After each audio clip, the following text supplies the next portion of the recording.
themselves a huge elimination onto a team inside the top 10. What an Elin. And for them, you got to think Peterbot and Jamper don't have to worry about Storm Surge in the immediate future. But you know how active this lobby is. They got to start thinking about it later on in the game once they find that rotation. Well, listen, we have Mini Miner here to update us on more action. Thank you so much, Monster. Now, this is a prime example as to how to finish a fight quickly, right? We know PH Scene and Ketos are fighting in the middle of the map. They need to finish this fight quickly, and look at that. Pinching from both angles, getting that Storm Surge done early, as well as bolstering their loot. Look out for this team for the rest of the game. And that is such a huge set of elims there, because that's another team that is huge, like honestly showing up for the Brazilian region. PH Scene and Ketos, man, wait for them to just really show out. You know, the discussion and lead up to this entire event was things are going to be easier. You know, let's not respect these guys.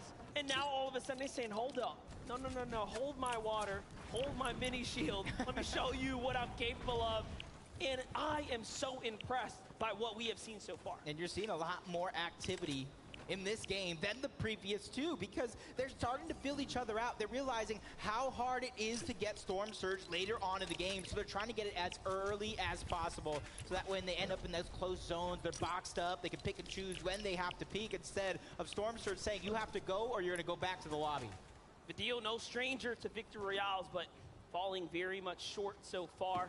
You saw the standings there, 4 points separating first and second. Still a very much competitive competition, but EU has taken big strides to start leading the pack here. Pamsu and Fatch are solid, but let's get on over to Clix and Duke here. They have had such an uphill battle fighting their way out of the Joneses against Pink and Anas, and we've already seen it has not been easy for them. 35 below the damage threshold. For them, they have to worry about it, yes, but it's such a low number. They're just trying to get ahead of a lot of the rest of the teams, so that way they can easily try to look back.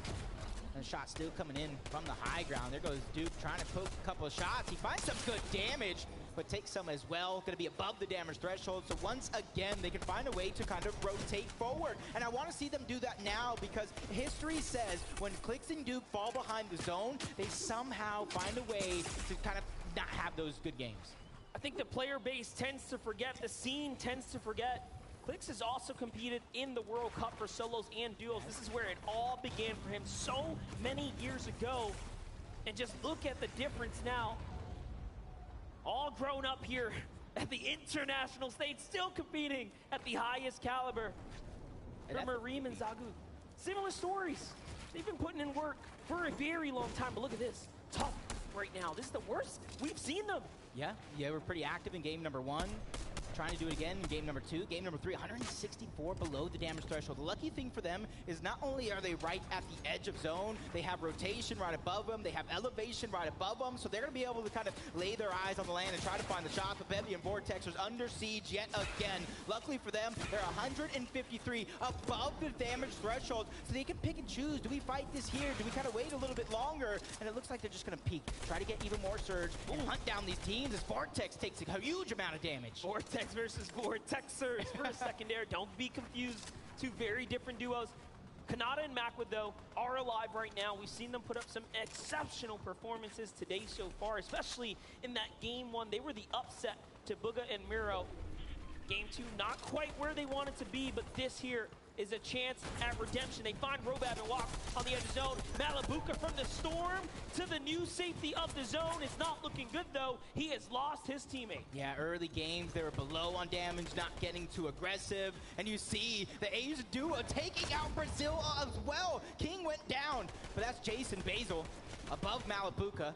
Do they know he's weak? That is the biggest thing, because if they know he's a solo and they know he has a total of 86 HP and shields, you know as well as I do, they're probably going to go, but that's information that they lack. Well, don't yell too loud. Let's go ahead and jump into Bad Sniper and Noah Riley right now. They're starting to eye up the competition on the other side of the wall as well.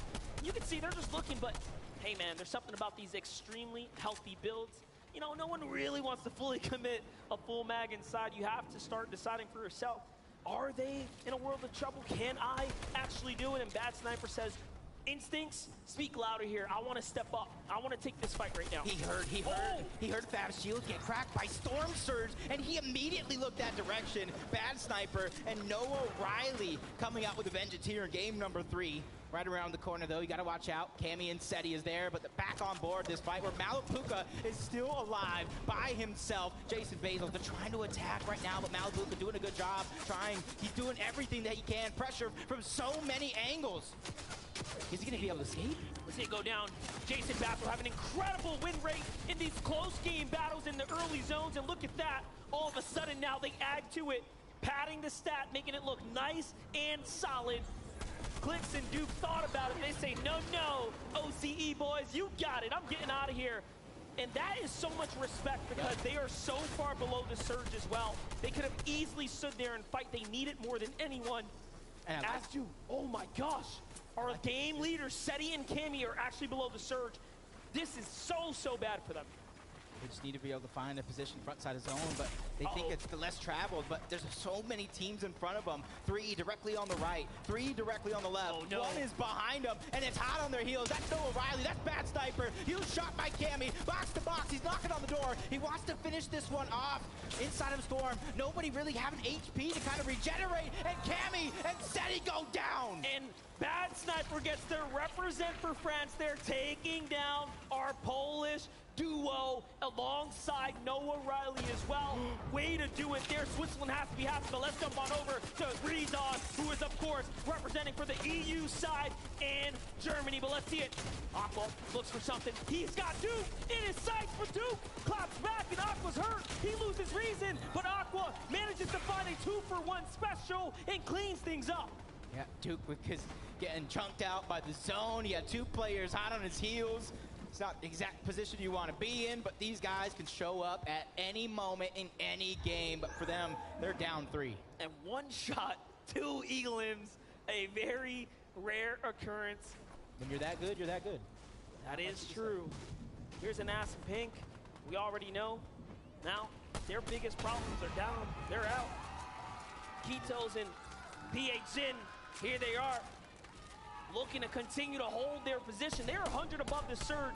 They are just around that top 5 position leading into game 3, what is almost the halfway mark of the competition. And Brazil could not be prouder to have them representing here. You see, jumping on board, Bob Kabab, who's already down. He is out. Chimp's going to be able to get 2 more points in the elimination for himself, including Storm Surge, his walks.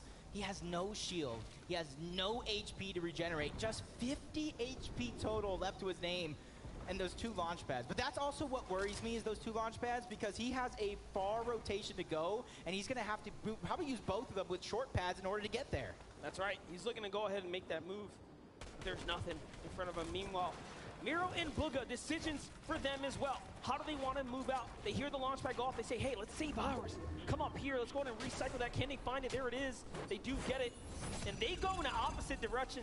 That is the difference in strategy. Miro and Bugha go right. Closest way of least resistance directly to the zone. Wax stood far left. And that probably would have been the saving grace because he ran into Aqua and Reason, who immediately took him down. His threats is going to fall as well. Pablo gets taken down to Brazil's Kitos. Alex going ahead and taking down TSM Reed. So much action going down around the lobby as Bugha and Mero trying to find that sweet spot. Because you know as well as I do, as long as they make it to end zone, those eliminations will naturally present itself. This is a team that has struggled in the early instances of the chapter this season, but they have managed to find their way into such a great position. But now, let's jump on over to some of the GOATs, Vino and Queasy, 2 elims already poising themselves up for an excellent game here. Near max material, so they have to be coming just off of a fresh refresh right there. Quite literally bounce them back in the game. And man, you don't see this very often where it's your drop spot where you start off and the zone just lands directly on top of you. So they are being served up. Yep. And right now, for an end zone like this, when it is on your drop spot, you already know how to traverse every piece of terrain that is around as Kitos still trying to do wonders. Not a lot of HP on PH Sin, so these guys down on damage in terms of Storm Surge have to figure out what they're going to do because if they wait too much longer, they will be down. They will be out. Well, here it is. Luckily for them, the threshold is met. and they do not have to fight, but they know what's in front of them now. They have a huge monumental task to step up here. And you can see there, that's a wall that cannot be built there. Here it is. So it's all or nothing now, right? We know the Brazilian region to be one of the most aggressive. PHZin is literally tied for third for the most FNCS champions individually in his region and globally. So that's a team that has everything to play for right now. But jumping over to Zagu and Mareem, they're still alive right now. Some of Japan's best are here. Trippin and Thomas HD, one of EU's best as well. And honestly, one of the fan favorites to take it off. 296 above the damage threshold. Joe and ZAndy right in front of him. Piece control is going to be important towards this end game, because you go into the wrong box, the wrong time, they're going to take you out, and they're just trying to gather that information. They know they don't have far to go as the shot's going to be fired and landed onto Hen, who's dropped down to about 50 HP. And with that, you see other teams taking notice, and they're also putting that pressure on. Trippin has full trust in his teammates, but their Elim gets sniped up right there. It's Zagu and Mareem who are just coming out and literally reaping the benefits, taking all the spoils. Edgy and Acorn have high ground right now. What in the world? An excellent game. 1 second place finish, leading into game 3 in such dominant position right now. Yeah, and I'm one of those people last season saying Edgy can do it on NAEs, try to be the 2 region champion. What would you call that here? Would he be the 7 region champion, 8 region champion if he wins this? I mean, at this point, he's looking to break that second place curse too. He wants to make sure he gets one for Queasy and Vino. Caught lacking. Don't forget, they were the most stacked duo in this lobby. This is their home position, the drop spot of Shiny Sound. And now all of that luck and hard work, preparation out the window. Yeah, it was 2 different teams. One from Asia, one from EU. They actually got an elimination each on the team, as Scented and Cold trying to get to that front side of zone. They have that victory royale in the last game. 32 above the damage threshold. Luckily for them, not too many players have to go down before they go ahead and have to not worry about it. Is Aqua, Reason, not too much to worry about in terms of Storm Surge, but they have to find that sweet spot in zone. They're going to use the launch pad to get there. When you see Reason and Aqua looking up, you know there's only one thing in front of them. How can we take this high ground? Trippin, though, has a problem in front of him. He gets punished. He backs up. Great defensive maneuvers right now. Okay, and Thomas takes the lead. He says, hey, you go ahead. Pause down, heal. I'll continue to tarp out. We have the zone right here. See Andy and Joe, even with a messed up finger, Joe is not going to allow him to stop playing for the big positions right now, and he's got this high ground. It doesn't even look like it's been affecting him at all. Yeah. Look at this, 3 Elans. He had all the mats to hold on to that high ground with 7 moving zone, even if it's contested. Reason A and Aqua trying to fight for it, but they're going to get stuffed. They're going to get shut down for now, and you can see the pressure from Joe and ZAndy. They're looking towards the backside of zone, and they're putting shots on players who are suffering the Storm Surge. Oh, he goes for the low pad. Aqua wants to get down to the low ground here. No reason to play for the builds. He doesn't have enough to make it. Is Reason behind him is the real question. Meanwhile, another endgame for Kitos and PHZin. They have 4 Elans representing for Brazil right now, and they are almost inching their way to the top 10 right now, but Cold and Scented are right in front of them. This is where they do the most work. This is where they play best. Yeah, they're just recycling a lot of those builds towards the low ground. Trippin trying to take that cheeky shot to the backside of zone. Elevation up. Thomas HD probably leading the charge, making sure that these guys are on the same page through and through. Booga backside of zone. 2 men miss. He's just trying to go ahead and stagger himself out, and he found an elimination onto Jew. More HP for him, and look at the resources he found. And it's huge right now. He's managing to fight his way through. He finds another one there in the zone. A huge tag is going to keep him alive right now. And look at him start to sprint here. But no, he's hunted down and taken out back by Thomas HD. And all of a sudden now Thomas has all the extra refreshes here, but he's starting to run out. Is he going to go for low ground, or is he going to continue to hold out here? Reason has a decision to make as well. Off to the side he goes. This player's in front. Cold is down. We saw that exchange. It's a big one. Yep, he's just trying to stay alive. Reason's doing a good job staying ahead of zone. And now he just has to man-minute stuff to find a way to stabilize. As Thomas HD, he's trying to stagger himself towards the backside of zone, running out of ticks onto that men-minute. A huge shot's gonna be fired. Thomas HD is trying to stay alive, but he goes down. Zagu from Asia strikes again. It's just not enough. Zagu says, I am here to play, and put some respect on us. Sentin is gonna fall to EU Scram. And again, Zagu is now by himself. Chrome Splash comes out. He finds his teammate. Does he get the save? Now this is what you want to see. A big save here in the ultimate low could change the entire story. This could be huge for Asia. This could be huge for Zagu and Miriam. But Joe and Ziani, they have the high ground. Oh, no. He wasn't able to get the revive off. This is going to be huge. He's the only solo left in the world of duos. Oh no, but he knows that's enemy build. He goes up, the side jump. He has enough. He takes high ground, but no. Ziani is here to back up. He goes for the falling shot, doesn't quite find it. Chimp and Scram, Heald is going down, and they are having an opportunity here, but no. Chimp does not take advantage. He is now by himself. He has lost his teammate. Can he find a steal of points here? He's looking for it. Zagu jumps to the ultimate low. Chimp's trying to time his exit, and he gets caught out, and down he goes. Z, Andy, and Joe now have 8 eliminations and a win set up potentially in front of them. Yeah, 2v1 situation. EU versus Asia, and for Zagu, this man has the world on his shoulders. Just a sliver of HP, a little bit of shield, and it's not going to be enough. Joe and Z, Andy take game number 3. EU claps back once again and takes game 3 with the big win finish there. But what a performance for Zagu and Marine to show up. That is an incredible way for them to go ahead and make a statement today. Yeah, incredible indeed, because it's all about consistency, not necessarily getting a victory royale in every single game. If they can keep this up at this pace, it'll do wonders. But for EU, Joe and Z, Andy, they take the game, and they have all the momentum now. And this is what I love about in-person events, because they get to take that walk straight to center stage, and we actually get to hear from the competitors. What a treat for us to really dive inside the minds of these players, right? To understand what makes them tick and how they find the success. Kelly, please give us the update.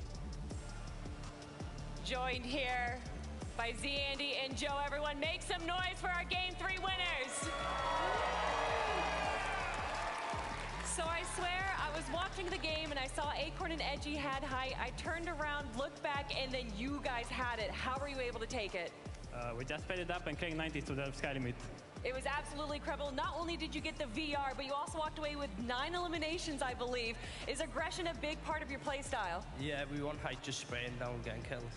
So from now on, are you guys going to be going for height every game, or is it mostly circumstantial? We'll see.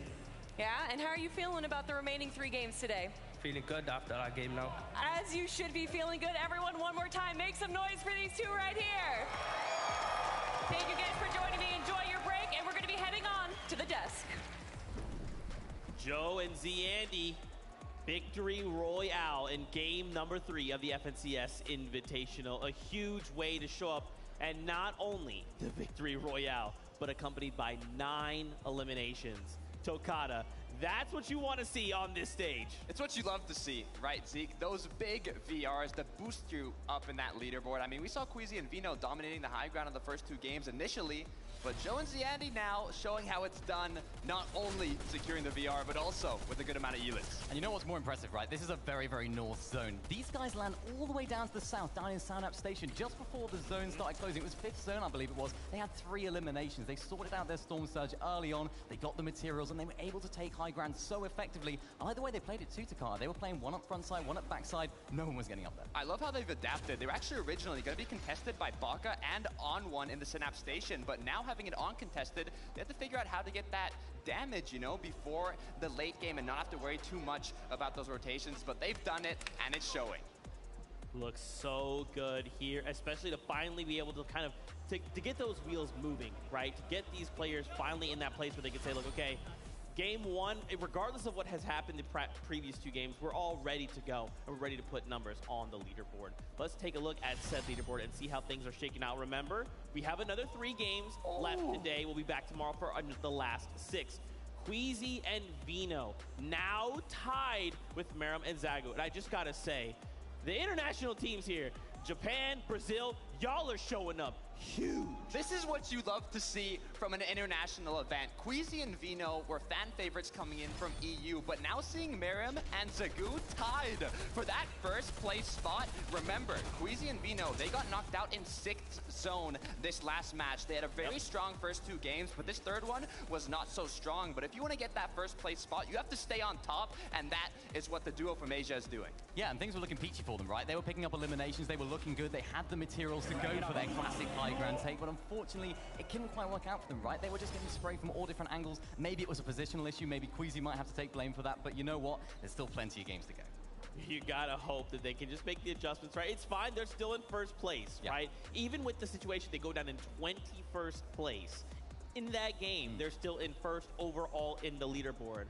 But for right now, why don't we toss it on over? Adam is standing by with Vortex. What's he got to say?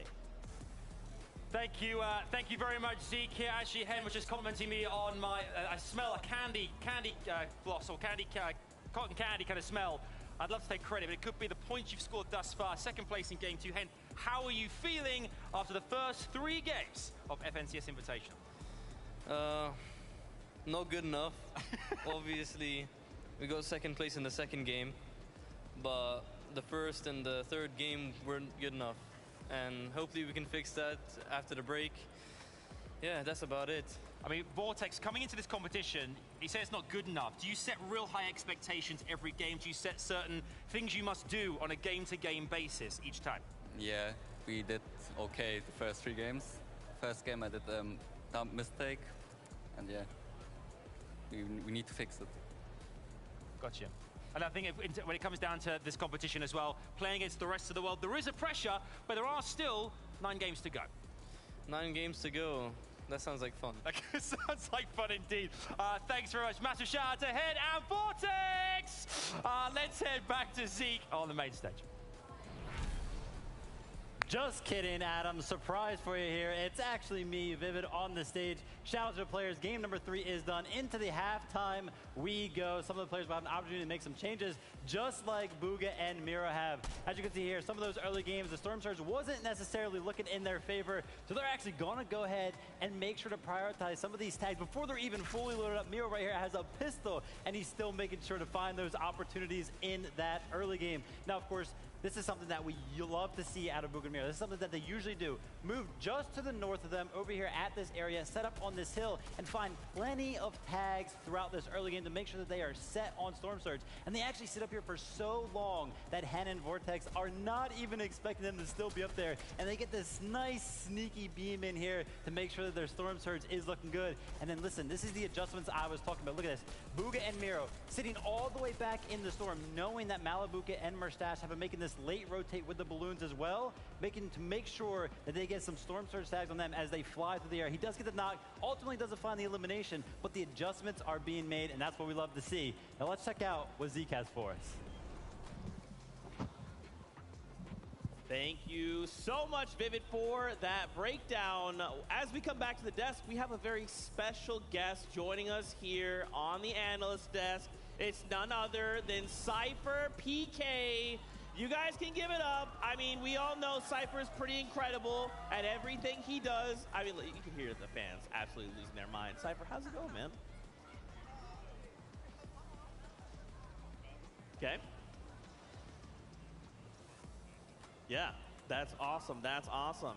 How are we feeling so far about these games? The first 3 underway, done. We have 3 left. What are your thoughts? It's been exciting, man. We've seen some crazy changes, right? I mean, we went into it kind of having expectations. We thought, we thought these teams were going to do well. We saw the Queasy and Vino, of course, still doing very, very well. But some of the smaller regions, some of the maybe lesser-known players have turned up today. It's been great to see. We've seen changes in strategy, of course, as well. Some crazy zones that have really put these teams to the test of time. It's what you love to see, though, right? In an international competition like this, teams from all over the globe popping off, right? I mean, the leaderboard right now, I saw some predictions coming into this tournament, and they did not look like the leaderboard is reflecting currently. Yeah, that's right. We are back here on the analyst. Sorry about that, Cypher. I forgot to turn on your mic. That was on me. It's all good. It's all good. Welcome. How are you feeling now that everyone can hear you? I'm feeling great. First Fortnite event since World Cup, and you guys blew it out of the water. That's awesome. What are you thinking about the competition so far? How are you enjoying the the games. Well, it's great to see some of these players like in a LAN environment, and because there has been one in such a long time, a lot of these players, this is their first ever in-person event. So it's a completely different kind of shock when you're playing in front of a crowd and you hear the cheering and roaring. So some of them are veterans, some of them have LAN experience, and that is going to benefit them, but then the rest are kind of here for the first time. Yeah, yeah. Is there like a duo you feel like you're following? You're like, yo, I'm vibing with this duo, and then maybe one that you're like, yo, these are the ones I think are going to win. Well, the duo from Japan, I'm glad to see like a smaller region pop off on like an international level, so I'm kind of rooting for them. That's right, dude. Zago and Maron, they are absolutely, like, it's weird, too. They're just running around, and it's like wherever we look, their action, they're just there. Like, they're just like, hey, there's action over there. I want to be there finding eliminations. Who are you hoping to see change things up as we kind of move into the later half of the day? Well, there's a lot of off-spawn fights happening right now. You got a little bit in Joneses, a little bit in Tilted Towers, and whoever's just on the bad end of that, I want to see some adjustments from them and see if they can like put aside their ego and just make the right play, maybe land somewhere else or change it up. I mean, there's some spots on the map that might still be uncontested, but you know, you're looking for that scrap loot and trying to make it to end game. You might not want to make that change in the middle of the tournament, but it could be beneficial. Yeah, I mean, you are pretty much known as like one of the guys that can adapt to anything, right? Think back all the days of like, I'm going to build a tower here and I'm going to throw a million traps in here and, oh, it's a convenient launch pad. Do you maybe have advice for some of these players? Maybe things you would hope they kind of like consider as we now have that time to kind of collect ourselves? Okay, so my biggest advice, I mean, as someone who's played some of the pro-ams and in-person events, my biggest regret sometimes is just not going for it. There's like a little bit of like panic, a little bit of nervousness on some of the plays. You got to really just get into that mindset. Like you're playing at home. Like if you can get into that mindset, play very comfortably, like you'll make plays and people will be shocked by it. They won't expect you to make those plays. Yeah, yeah. Do you have like a favorite moment that has happened so far? Like anything that stands out like, yo, that moment was wild. I mean, I've seen some crazy 1v2s, which is, I mean, just think about this lobby right here. Like, we talked about the accolades that these duos have and the amount of FNCS championships. It's insane. I would not want to be playing against these guys. So to do a 1v2, and we've seen a few already, and I think we're going to see a little bit more going on, that's super impressive. Yeah, I mean, watching a lot of these 1v2s happen, kind of like to what you're saying, it doesn't just happen, right? Like, it's kind of like walking up to professionals of your equal caliber, just be like, I'll just 1v2 you guys in front of a live audience, kind of casually, no big deal. Look, it's a feeling that's unique, though, especially in an in-person event like this. You hear the crowd cheer when you get that clutch, and it's exciting. But I'm curious, Cypher, we've seen multiple duos from Brazil right now in the top 5, in the top 10, a duo from Asia tied for first place. We've seen a lot. But I want to know, what do you want to see that has not happened yet? Let me know if there's something that you're looking forward to happening. Well, I guess one thing that I did want to see was some of these smaller regions pop off, and we're seeing that with Brazil and Japan. And I think like some of the less conventional playstyles and duos that people don't know about showing up on the main stage and doing really well, like that kind of shakes up the scene, and that's what I wanted to see. And we're seeing it live, and then you're also feeling the crowd react, and they're rooting for some of the underdogs as well, which is great to see. So it's been a blast. Yeah, it's absolutely incredible. I mean, seeing all these players here together with each other as well, getting to interact, how important do you think that is on a player level? How important do you think it is to, like, you know, have some friends, make some communities, and enjoy it? I mean, it's so important on a player level, but even just from a competitive standpoint, like, this is esports. Like, competing in front of an audience and, you know, having that pressure on you and still performing and still doing well, that is a true testament to what kind of player you are, in my opinion. If you win online tournaments, that's great, but this is the true test of skill. Yeah. Cypher BK, thank you so much for your insight, brother. It's great to have you here in person. Fans, if you see him, make sure you say what's up to Cypher. He's one of the coolest people you'll ever meet in your entire life. The players are currently on a little bit of a break as they collect themselves, so why don't we go hang out with the casters, Monster D-Pace and Jacob PR. Thank you so much, Zeke, there for, of course, introducing us. Now, listen, all that hype about what your favorite moments, I want to talk about what I've loved the most so far. Let's talk about how this script has been flipped way upside down. Not a single person expected, I think, what we've seen today. And for me, the Brazilian region, Ed in the 2v1 situation there on the outside of zone. Wait for him to clutch up. And then PHC and Iquitos coming through, putting up incredible performances so far. what a way for them to represent for the entire Brazil region. I like how you're going for a region that isn't necessarily the most talked about. No EU, no NA at all, neither one at East or West. And I'm going to follow suit. I'm going over to that Asia region. I want to visit Japan one day, and I hopefully get to meet Zagu and Miram. These guys are lighting up the leaderboard. They are putting on a show, and it's a show that I don't think anybody expected to see. And they put every single competitor on lobby on notice. We are here. We're here to contend. We didn't fly that long just to come home, which is $1,000, 50th place, just for a top 10. They want first. And not to mention, they are coming off the heels of being the champions of their region. That was a big part of the entire story as to why we began rooting for them from the beginning, because we have never seen such a gathering like this before. And it's only their second. This is their second finals appearance. That one championship, that was their first time playing together. They have a 100% win rate. Incredible. Absolutely incredible. And you guys get to see some of those highlights right there as well. Just coming through, performing, playing these end games, and doing it in a way that not a single person on the internet that I follow expected. I can tell you that. No, and that's exactly what I want to keep seeing, though. And I want to see also the TSM duo, Re and Epic. Well, I need to see them really step it up to the plate and to begin to knock it out of the park. But am I necessarily surprised? Not necessarily, because they do have slow starts, but they have great finishes. Well, that's right. That's a quick temperature check from us. Let's keep this thing going. Thank you guys so much. Fantastic insight just all the way around. As you can see, we've got a lot of empty chairs here. Our players, after the first 3 games, have a moment here to collect themselves, go back to the player lounge, talk amongst themselves, potential coaches there, whatever they need to do to kind of recollect and prepare for the last 3 games on the day. Now, earlier, we had a really cool moment. We got to listen in between Bugha and his duo and kind of hear what was going on. Well, guess what? We've collected a few of those for you guys that you might have missed during the game. So check this out. Nice! Juvik. You see clicks at them? Yeah, they're here. Yeah. I see. Raiding the thing? They slid. They're running away. I'm gonna go towards them and get some search, okay? Go to the pond and farm. Come down. That's too bad. And I'm trying 3 more. 1v, 6 way.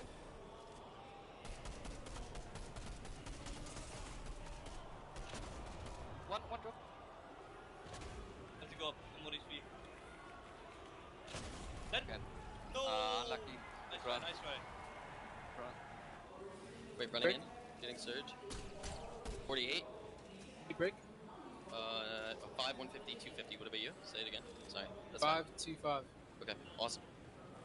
Go. Let's go. Come. I have no meds. Yeah, I have like 2 builds. Together, come. 3, 2, 1, go. Ready? Let's. We needed that. Let's go. If you're looking to get into competitive gaming in any space, comms are vital. Understanding, keeping comms clear, even if you're panicking, don't freak out, don't yell. Just say, hey, this is what I got going, as I throw my pen apparently. I was way too excited, I threw my pen. Guys, I wanted to kind of take a moment here as our players are recollecting themselves. We see a few sort of make their way back on the stage as we prepare for the next set of games. What are maybe a few duos you guys feel like might be under the radar? I love that our cast just kind of touched on Zagu and Miram, right? We've been hyping this duo up from Japan. And for me, I'm thinking to myself, bro, this is just like a team from Japan. If there was more Japan representation at Invitational, I'd be even more concerned. Look, I don't even know if I like saying under the radar, right? Because this duo, champions of Japan, now tied for first place in one of the first international events we've had in years, right? The first we've had in years. The way they're performing, coming from the Rave Cave, there's another 2 duos surrounding them, so they don't necessarily have a free loot path that's on con. They have to be cautious, they have to be careful, but they've done that every single game and got into the late game, got in their eliminations. They are playing so well. Yeah, you know what, Vivid earlier on the show, he said he wasn't usually impressed by a duo when he's VOD reviewing. Vivid, I hope you are impressed by these, because oh boy, are they putting on an impressive show right now. These guys, when I first looked at them, right, I was looking at them landing at the north side of Sleepy Sound. Yeah. Vino and Queasy decided, you know what, we're going to take control of this area, and they ran away. They went to the Rave Cave. That's where they're currently dropping. And you know what, at that point, I thought, I'm nervous. I'm nervous for this duo. Are they a little bit nervous? Are they a little bit scared going into this, running away from one of the biggest teams? It's not a bad idea, of course, because seemingly it's working out. I mean, they are just going absolutely ham. And remember, this is like, in that last game, we saw Meram go down, right? And in that game specifically, Zago actually tried to go for the revive. In an alternate universe, there's a universe where Meram was revived, and they 100% go on to win that game. So we'll have to keep an eye on this duel. Is there another duel for you guys you feel might be under the radar, like truly under the radar? Look, I don't want to say just one duo. I want to shout out both Zeke, KBR, and also Bachatin and Kitos. I mean, they've been playing so well, especially in this most recent game. They're getting to the late game, and not only that, they're getting in with a good amount of elims. If they keep up this consistency, I wouldn't be surprised if they maintain that spot in the top of the leaderboard. Yeah, and the latter there you mentioned, Bachatin and Kitos, those guys are doing really, really good at getting that early aggression off spawn. They're getting their Storm Surge out of the way because, of course, they're landing at a central POI, that sort of red bridge just to the left of that sort of mid-map area. They're doing a really, really good job at getting the Surge. Of course, we had a few questions about that. Maybe there could be third parties coming in, of course, with there being such a central location, but they're answering all of the questions. And oh boy, are they fighting with some prowess. They're fighting with some aggression, and it's good to see. They're not nervous. Yeah, Storm Surge, we saw it very prevalent in Game 1, right? A lot of these teams coming out and saying, this is a massive issue, and already within 2 games, we're seeing some of this being corrected. What might be a couple of the changes? Like, obviously, a lot of people kind of what we've hinted at is they're just getting aggressive, man. They're just saying, like, you want to fight at my POI? Let's do this. Let's go. Look, speaking about a change, I want to see what Queasy and Vino do after this halftime, right? They've had 3 games. The first 2 went really well. And then this last one, they ended up getting eliminated a little early. I believe it was Queasy that was the last one standing. Vino got knocked down, and then he went for the revive and got taken out as well. So it might have just been, you know, a little mistake that happens. Mistakes always happen, but it's all about overcoming that, you know, leaving it behind you, adapting, and playing better in the upcoming matches. So I'm curious to see what they change. Yeah, and of course, they've had that break now, right? We don't usually have this in traditional tournaments. We don't usually have this half-time break in between 3 and or the first 3 games, the latter 3 games. So this is something that I'm excited to see. Who's made the most of this time? Who's been really looking at their gameplay? Who's been analyzing? How can we solve the problems that we've had? And it's going to be up to the teams that have used that time most effectively. I think they're going to be the ones that come out on top. And I hope some of them have even taken this time and just said, like, let's just calm our nerves down. Like, as incredible it is to have an audience just lose their mind when elimination goes out or a victory all happens, we just need to contain ourselves. Even if something goes wrong, we're eliminated off spawn, it's not the end of the world. Just calm the nerves. Right, these are 100 of the best duos that all 7 regions have, right? So if they lose an off-spawn fight, it doesn't mean they're a bad duo. Doesn't mean they're not capable of winning the competition. They just had one off-spawn bad fight, and they need to correct it. Right, I mean, if you're going to have a bad off-spawn fight or even a bad match, the best time to have that bad match is right before the break, right? Because you get the time to stay calm, stay collected, refresh your mind, get a bit of water, get hydrated, get some food in you, and continue playing. Of course, and things can change so quickly as well. We saw a very, very north zone in that previous game, all the way up to Shiny Sound, and it wasn't necessarily the zone that we would have expected a team that landed all the way on the south, Joe and Ziandi, to do well in. But it just shows things can change, and it's about the teams that are most adaptable to those changes that are going to be able to find the success. I'm impressed so far with all these high ground plays because a lot of these teams, they are high ground teams, particularly on some of the regions that we haven't talked about so much. Those guys, they know how to play height, so nobody's safe. That's right, man. All these duos are back at it. Just look as we've kind of taken moments to just visit with each duo. You can tell the focus is there.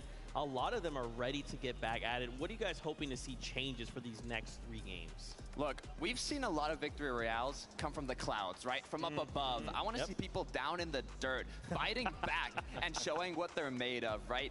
Getting those elims on the teams up above and, you know, getting a VR from it. You know who I think can do that? Ami and Seti, right? We saw it in game number 1. They won on high ground, right? Which is very uncharacteristic for this duo. We're usually seeing them playing their materials, riding just on that edge of surge and just trying to keep their materials going throughout that end game with some refreshes, but they play very, very calmly, if you like, which is something that could be really, really useful for them. I was thinking, like, you know, they won game 1. Of all the teams that you want to win game 1, for the other players, you don't want it to be Cami and Seti because they can play so consistently, and I'm expecting to see more of that from them. Hopefully this halftime break has given them some time just to chill. It's like, hang on a sec, we won game 1 on height. Like, what's this? This is so alien to us. I think what's interesting, too, is I've seen a couple duos now. It's like, hey, you look over, they got like 5 elims, but they still don't have what it takes, right? They're out of ammo. They have no heals. They have no builds. Why is that? If we're capable of finding 5 eliminations on a stage like this, at calibers like this, what are we lacking? there's so many types of engagements that you can encounter during a match, right? It could be early game engagements that staggered out and lasted a long time. We have Murstache and Malibuka going against Tayson and Chapix. I mean, those two duos alone are literally titans of their own region, and having them go head to head, those engagements can last a little while. And if it takes a long time to finish an engagement, you lose a lot of materials, you lose resources, you lose shields. Yep. And even if you end up coming out on top from that engagement, you've already used everything, and it's difficult to come back from that. And of course, I mean, look at the lobby, right? Let's just take a look at it, because everyone in this lobby is incredible. They're not going up against the likes of me and you. They're going up against some solid players, and they're pretty. Yeah, I'm a walking 50 shield refresh. Don't even worry about me. I can back. We do have Adam and Kelly standing by. Friends, over to you.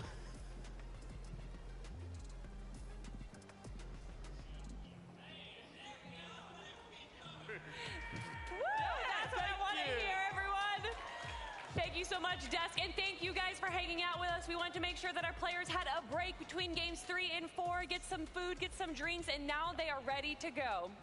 All right, we have got ourselves a game 4 imminently, but we need the entire world right now to hear us, North Carolina. Let us hear you make some noise!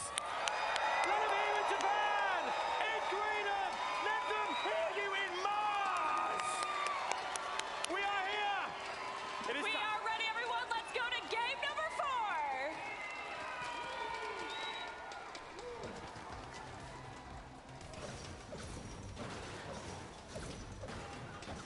Now that's what we like to see. Let's go ahead and just pick things up and get right to it. Game 4 is underway. The players are already landed off the battle bus. If you were walking around, take a seat, because it's time to get into the action. And it's already looking like Kanata trying to get busy.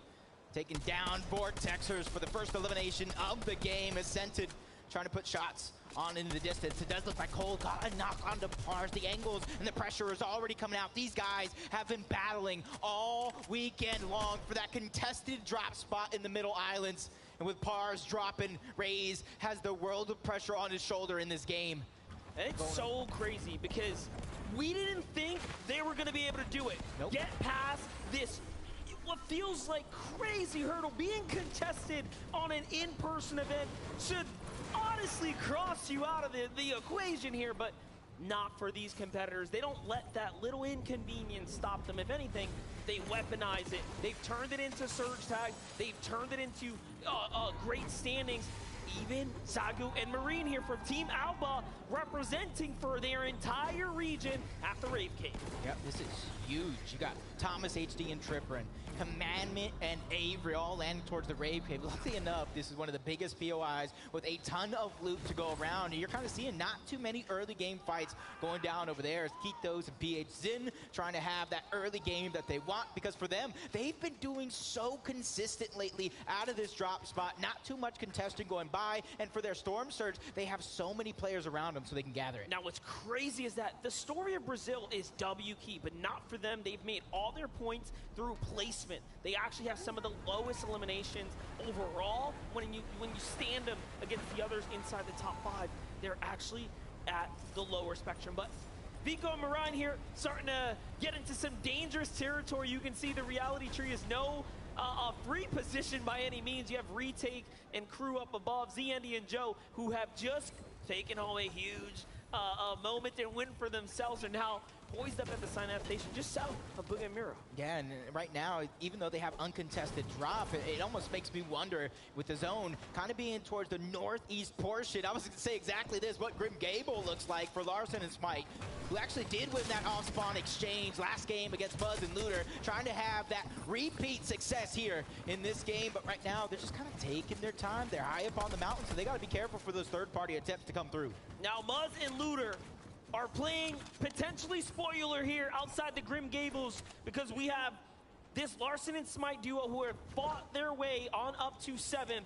And again, elims are the name of the game for Larson and Smite, but this is where they have built their reputation, fighting in the early game, managing to get so much experience being contested season after season. It started way back north where Vino and Queasy are, but hold up, Larson finds one, the trade is good, and Smite gets the other, and down goes OCE, Muzz, and Looter. That was a fantastic play by Larson, reading him like a book. He turned the page and got an elimination as Mr. Savage strikes again. Onward goes down. Baka has to go ahead and figure out what to do next as iDrop's trying to get those angles. Right now, they're just trying to alleviate the pressure, but the Brazilian duo that you're talking about, King and Mr. Savage, they're looming in the distance, waiting for that perfect moment to strike.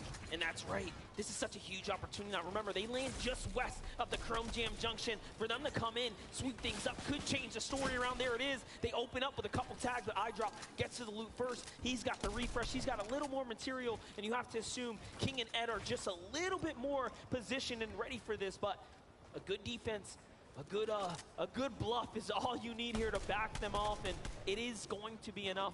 King and Ed don't get to show us what they're made of in a clean 2v2. Another team's kind of floating in towards Chrome Jam. That is the Asian powerhouse. But over here, towards the islands, towards Mighty Monument, you have the FNCS, NA West champions, trying to have that repeat performance in game number 1. That's Basil, that's Chase, that are under pressure. High ground is seemingly right now cemented to the PSG TNA duo. Now Yuumi is very solid. Cool's gonna find Jason to feed there. It's up to Basil by himself. Basil has no teammate to work with here, and he is trapped inside this stone build here. This is a very tough tower to play out of. Awkward positions to build, and the terrain gets extremely weird. He does drop a few layers, but there's only 2 exits, and one of them's cut off by tons of enemy territory. So look at this. He goes out the back with the windows there, and that is that game knowledge kicking in there. Yuumi and Core looking so solid. This is what they do on a day-to-day basis, isn't it, Jacob? Yep, this is exactly what they came to do here with that stunning performance last season. Even though it was a 2-day competition, they ran away with it on day 1, and when push came to shove, they held on to it in day 2 to take home that crown. But you can kind of see the Brazilian duo slowing things down just a little bit. They thought it was going to be an easy third party on a Mr. Savage and Baka and On1, but it wasn't as easy as we thought. Definitely, and of course, plenty of highlights as well. Let's get caught up with how this unplayed and unfolded. So On1 just gets snuck up on there. You saw all the chrome builds. He says, no, I'm not going through that. We're going to go and take the easy path here. But that's exactly what iDrop was kind of talking about. He said, I've been dropping here for 12 months. Right. I'm ready to fight. I'm not splitting loot. I came to take what's mine. And he does it game after game after game. If they can keep up this type of consistency, mix that with an opportunity to take the end game, this is a recipe for a duo that can catch fire at any moment. Because you got to remember, one of the last in-person events that we had, not the last one, but one of the last, Mr. Savage took it out on top. You had Bizzle in second, and the placement's down far after. That's right, but look at this. Seti and Cammy going to the old trusty right on top of this air blimp. This is what you expect. This is a huge double-edged sword here where you expose yourself, but you just open up the entire terrain before you. As we jump on over to Kitos and PH in here, looking absolutely phenomenal. They have more eliminations against players inside the top 10 than any other duo, just showing us exactly what they are capable and made of. This is literally the story of them on their region as well. They consistently take out teams at the top, and that is perfect preparation for a lobby like this, because you got to think the Brazil region, they're fighters. They love to fight, and right now they're playing against the best, and it's working out.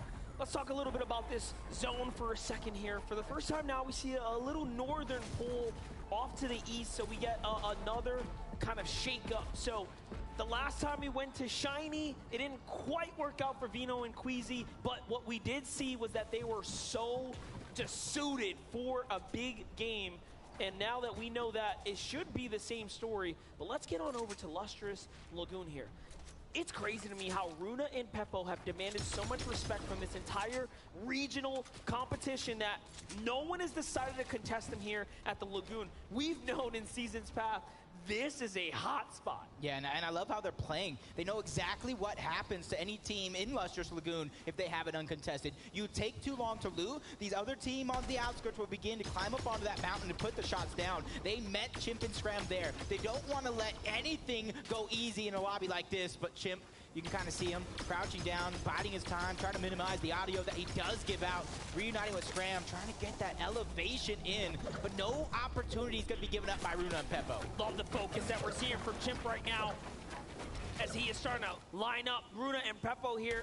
Not afraid of taking a fight, but also playing extremely smart. He does have the slight disadvantage, but Runa swings the thing around there. He says, hold up. Might just go up for high ground. Meanwhile, Queasy looking for tags here in the distance. So there's all types of battles starting to shape up and potentially heat out right now. And remember, this is all in loom of potential Storm Surge, right? Scram, Chip, still in that high ground fight. The thing is, they're in zone.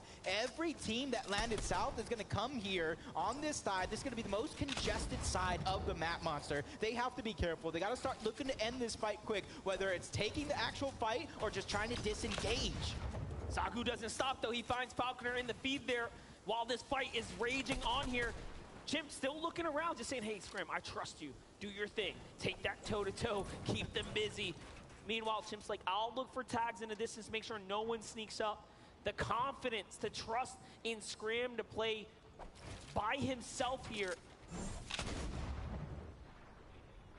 Zagu, the team from Asia. You see Hellfire and Falconer in the distance. The shots just coming in. Gosh. You can see how he went down. He had no choice but to go forward. Storm was going to eat him alive. And I think that's still Queasy and Vino on top of the blimp, lending that helping hand inadvertently. And then they just W key straight across as well. They're like, you're not going to get that save whether you want to or not. We're here to fight, and we're going to make sure we solidify the elim. That will effectively allow them to take first place, breaking the tie. Now, Vino and Queasy, of course, are just behind them, and this is going to become a matter of who can survive the longest and play the best, of course. So this is still a moment, and big decision to make. Chrome Splash, the launch pad, it looks like they drop them. What are you choosing? I like the Chrome Splashes personally. I'm trusting in their gut. It doesn't matter what I want. They got the launch pad. I want the launch pad too. Go ahead. Actually does give you options, short pad. You can do the high pad. You can go ahead and try to take high ground if you're able to hold on it towards the end game. And this is going to be the first instance of Storm Surge in game number 4 that we're going to see. All day long, we've seen teams not necessarily manage it the best, and that being the sole focus of why they get down. But game number 3, Victory Royale winners, Joe and Zandy, 58 below the damage threshold and continuously falling. Now, they did win a game, but that's not enough to stay in. You have to continue to perform, and maybe, just maybe, that long-awaited break has allowed other teams to figure it out. Hit that drawing board. They're slowly slipping down now. 91 below here, but the longer they wait, the more likely enemies are to set up. So they have to get going. Off to the air vent they go. Can they get there in time? He misses it just slightly, but Joe fights back. And he doesn't miss. How quick was the setup there? Nicely done. That little bit of defense is something, sometimes all you need to go in and buy you some time. But they're still 46 below the damage threshold. They have a lot more room to cover as well, but luckily for them, they have the Chili Chug Splash. They have the Mighty Monument. As Nico has an elimination onto Miriam. Can he be able to clean that one up and get the spoils after that falls all together? Moraine and Vico really trying to show up this game, and you talked about it during that break about how stacked that top of the leaderboard actually is. And it looks like they were waiting around just a little too long. They try to bait out the vault, and instead they get punished. And now Zagu is by himself. The shield bubble is going to buy him some time, but it's only a matter of time. If he stays there, yes, they're just going to 2v1 him. He goes up for high ground, and he's trying to get on out of here. Vico and Moraine decide better. They say, all right, I'm okay with that. With Swag and Pablo here, let's just get to the new storm. Let's get safe, and that's what they do first. But it is not looking good for our first place team now. Yeah, so many teams just barely on the threshold, either above or below, as Runa and Peppo trying to keep things going. They are 244 below the damage threshold, going up against Pink and Anas, who've also had their own struggles when it comes to Storm Surge. This could be a good fight for both of them. A huge shot coming out of Peppo. Pink and Anas, they have their backs up against the wall, trying to get out alive, but the backfire comes through. Vidil gets an elimination as well. Everybody in this fight is under siege. Pink, with his back up against the wall, takes them both down. And EU takes down Asia in a 2v2 head-to-head with no interference in the distance. Chapix cleans things up onto Z, Andy, and Joe are game 3 winners, and now Chapix and Tayson continue to play upset. Let's just take a look at the highlight. How did it all go down? He walks up. Man, this is why Chapfix is so good. This is what he did in the World Cup. This is what he's doing here now. And, ooh, you can see the pain. That was a tough one. Yeah, that's definitely tough here. But luckily for them, they did get that victory royale. They're at the top side of the leaderboard. One bad game does not decide your future. As Queasy and Vino under siege yet again. Just a sliver of HP. Storm Surge doing its wonders, but they have 10 splashes. But Vino has to try to get him out. That means Queasy has to alleviate some of the pressure with the builds. But shots coming in from the distance. Luckily for them, it's another team that is struggling to surge, so they're not the sole focus of the lobby just yet. Now, this is insane.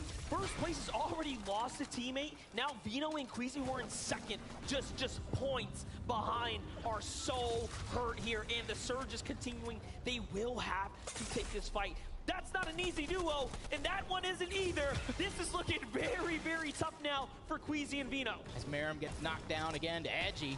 They're just going through it this game. We talk about consistency being the key. 44 below the damage threshold. Commandment and Avery become the targets to Queasy and Vino, but how long can they last? Just only a few ticks away. The short pad coming through. They get the damage, but is it going to be enough to go above the damage threshold? Yo, it is not, but it is finally at the tail end. Barely going to be enough. Launchpad going out. They're going to live, Monster, to fight another day. How did Queasy survive that with 1 HP, and now he gets to fight back just a little bit here? Can he find anything? Was there something left behind? They should know better. This is their landing spot. This is their home territory, and they're just going to go ahead and look for scraps now. And just like that, they knew what they left behind, and they are going to be back in this game in no time. Some of the biggest brains in Fortnite to kind of remember something like that. That is outside of the box thinking, but the Storm Surge has not left them just yet. 49 still below the damage threshold.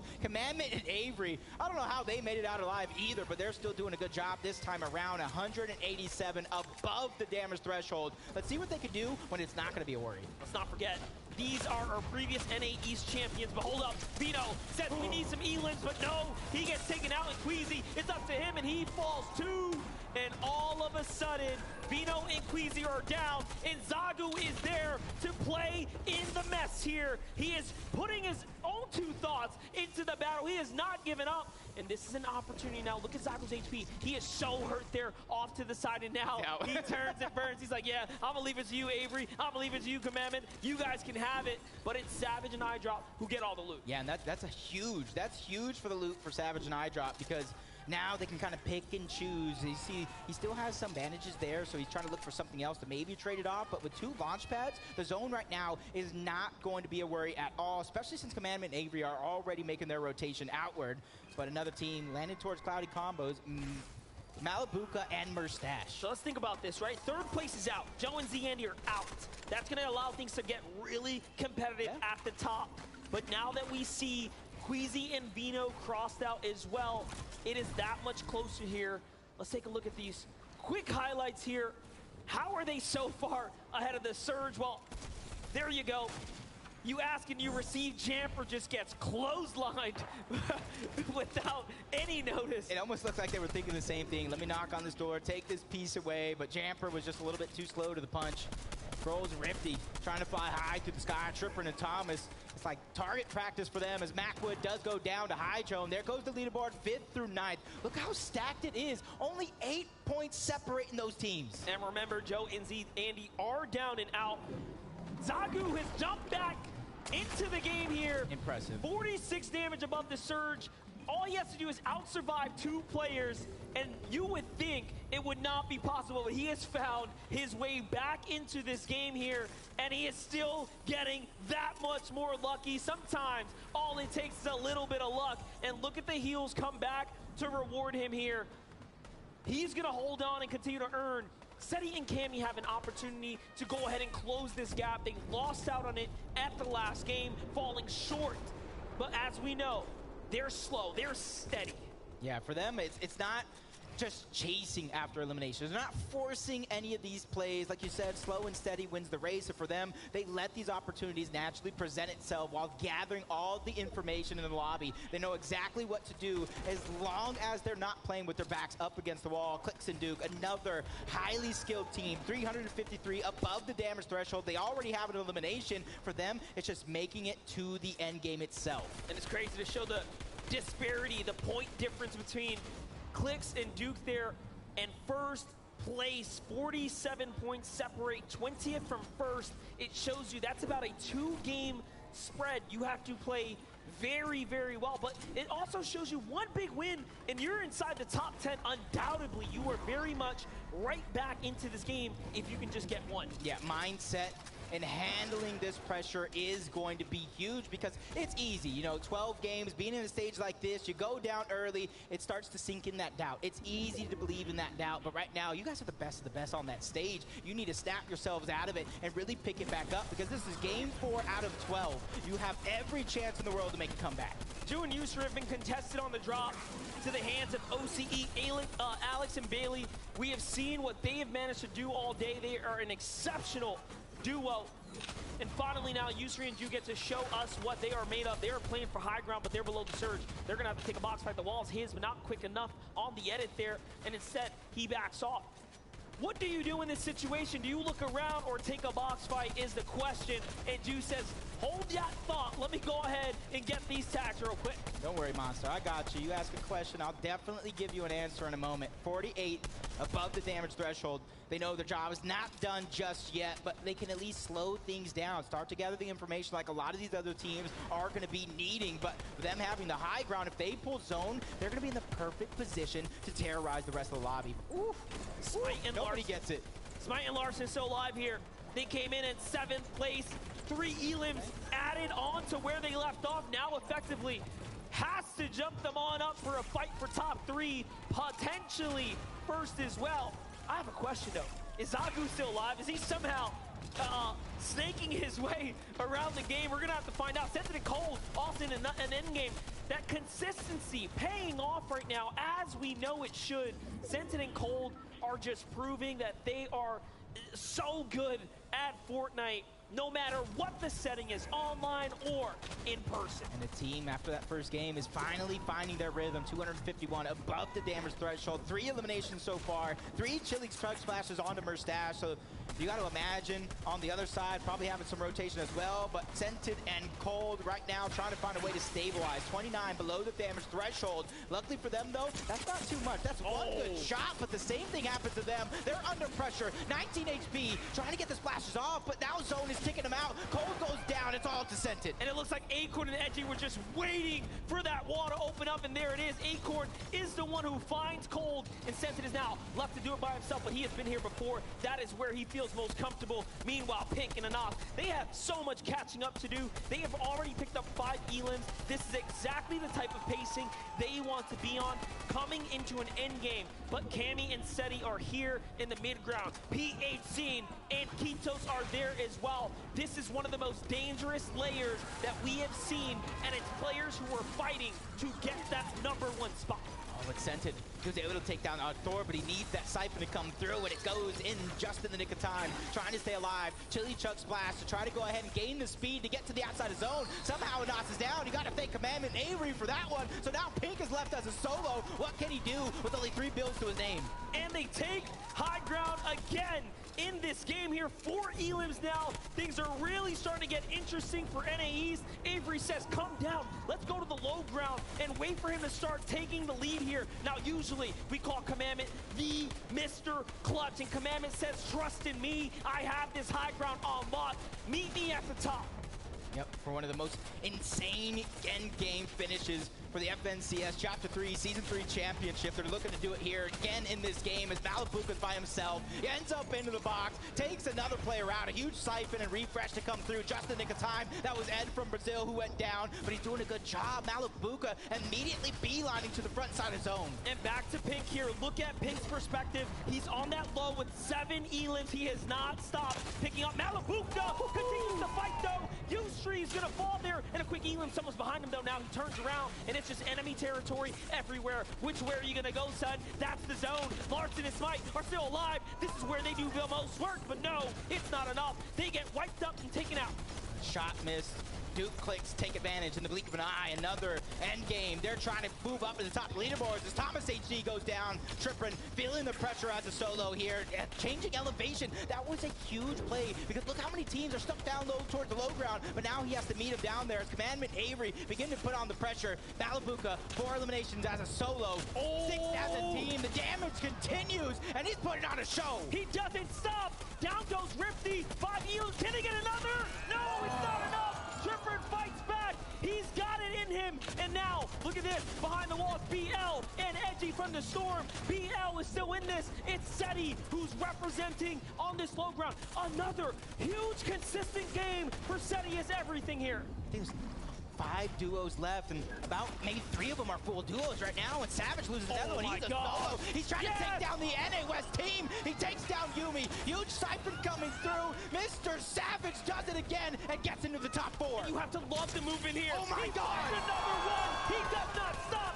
Seti might just be next. Savage is on fire. Let's see it. High ground is still NA East. 1v1v2. Commandment and Avery have everything working for them as Savage is looking to do so much work. But Seti says, hold up, I could find a chance here. He needs to pick and choose this wisely. Do you go for 2 Elams on the low ground or a chance at first? And down goes Savage. Seti knows better, and it's a great game for Commandment and Avery. A huge victory royale and a huge boost for the NA East champions of Chapter 3, Season 3. Commandment and Avery switched up their games after halftime, and it pays off big. And that's why you have to love that little moment where the players get to hit the drawing board. Look at that smile on Commandment. You love to see it as they have managed to put up a huge win and represent.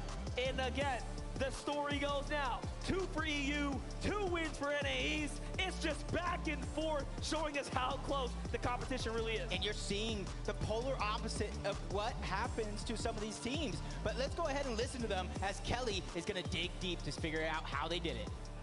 Thank you so much, Jacob. Clearly, you guys have made a great change. What exactly have you done differently in Game 4? We just looked for height way more than like game 1, 2, 3, and like we just landed on it and like won the game. I don't know. So is that going to be the strategy for the next game? When it's free like that, we're definitely going to be on high ground. I mean, you obviously seem to be feeling great right now, man. What's going through your mind? I don't even know, bro. My hands are tingling. That is awesome. Everyone make some noise for Commandment and Avery. Let's head on back to the desk. Thank you so much, Kelly, for checking in with our Victory Royale winners from game number 4, Commandment and Avery. And I'm so thankful they kind of had that moment to be like, yo, my hands are shaking, right? Like, that's what's going on. This pressure is unlike anything. And the moment that these guys start to pop off, you could hear the crowd going absolutely ham. Because this is what we want to see, right? This game was like way more aggressive than anything else we've seen. It's what you love to see, right? Malabuka popping off like a solo. Mr. Savage popping off like a solo. Pink in 6th zone with 5 Elims, but then Avery and Commandment taking it from above, taking the high ground and finishing it off with a nice little VR. Look, we just had halftime. They had a little break. I don't even think they changed up their strategy a lot, but just that little moment of time to reflect and get back into the game, it's changed a lot. And you saw that right there. The refresh from Commandment, that was so crucial in them holding the high ground out at the end. I had a little look. Commandment had 200 wood when they were on high ground in a second moving zone. It wasn't going to be enough. That was a crucial refresh from Commandment, and that is ultimately what got them the victory, right? They were able to take the high ground and spray down below right at the perfect time as well. Look at the standings. Oh, man, and you know what's crazy too? Cammy and Seti. We saw Seti make top 3 there, right? And even though he was a solo, he held on. But really quickly, Adam, I think you want to talk about Split Something? What you got, friend? I got so much for you guys right now. I'm joined by the almighty Clicks and Duke, everyone! We're working so hard over here right now. Duke's hand warmer has exploded in his hand because he's working that hard. Duke, currently you guys are sat, I think, in 13th place, 82 points. After 4 games, how's it been being out there amongst the rest of the competitors? I'm feeling good playing with the loot that we have. We're doing really well. We're leaving off spawn with like 2 minis max, maybe like a big pot, and we're still doing good. I'm feeling good right now. Doing fantastic. I mean, Clicks as well. Prior to this competition, you almost partnered with Pink, who was, obviously is dropping in the same area for Jonesy as you guys. How's it being testing yourselves against them each POI and each drop?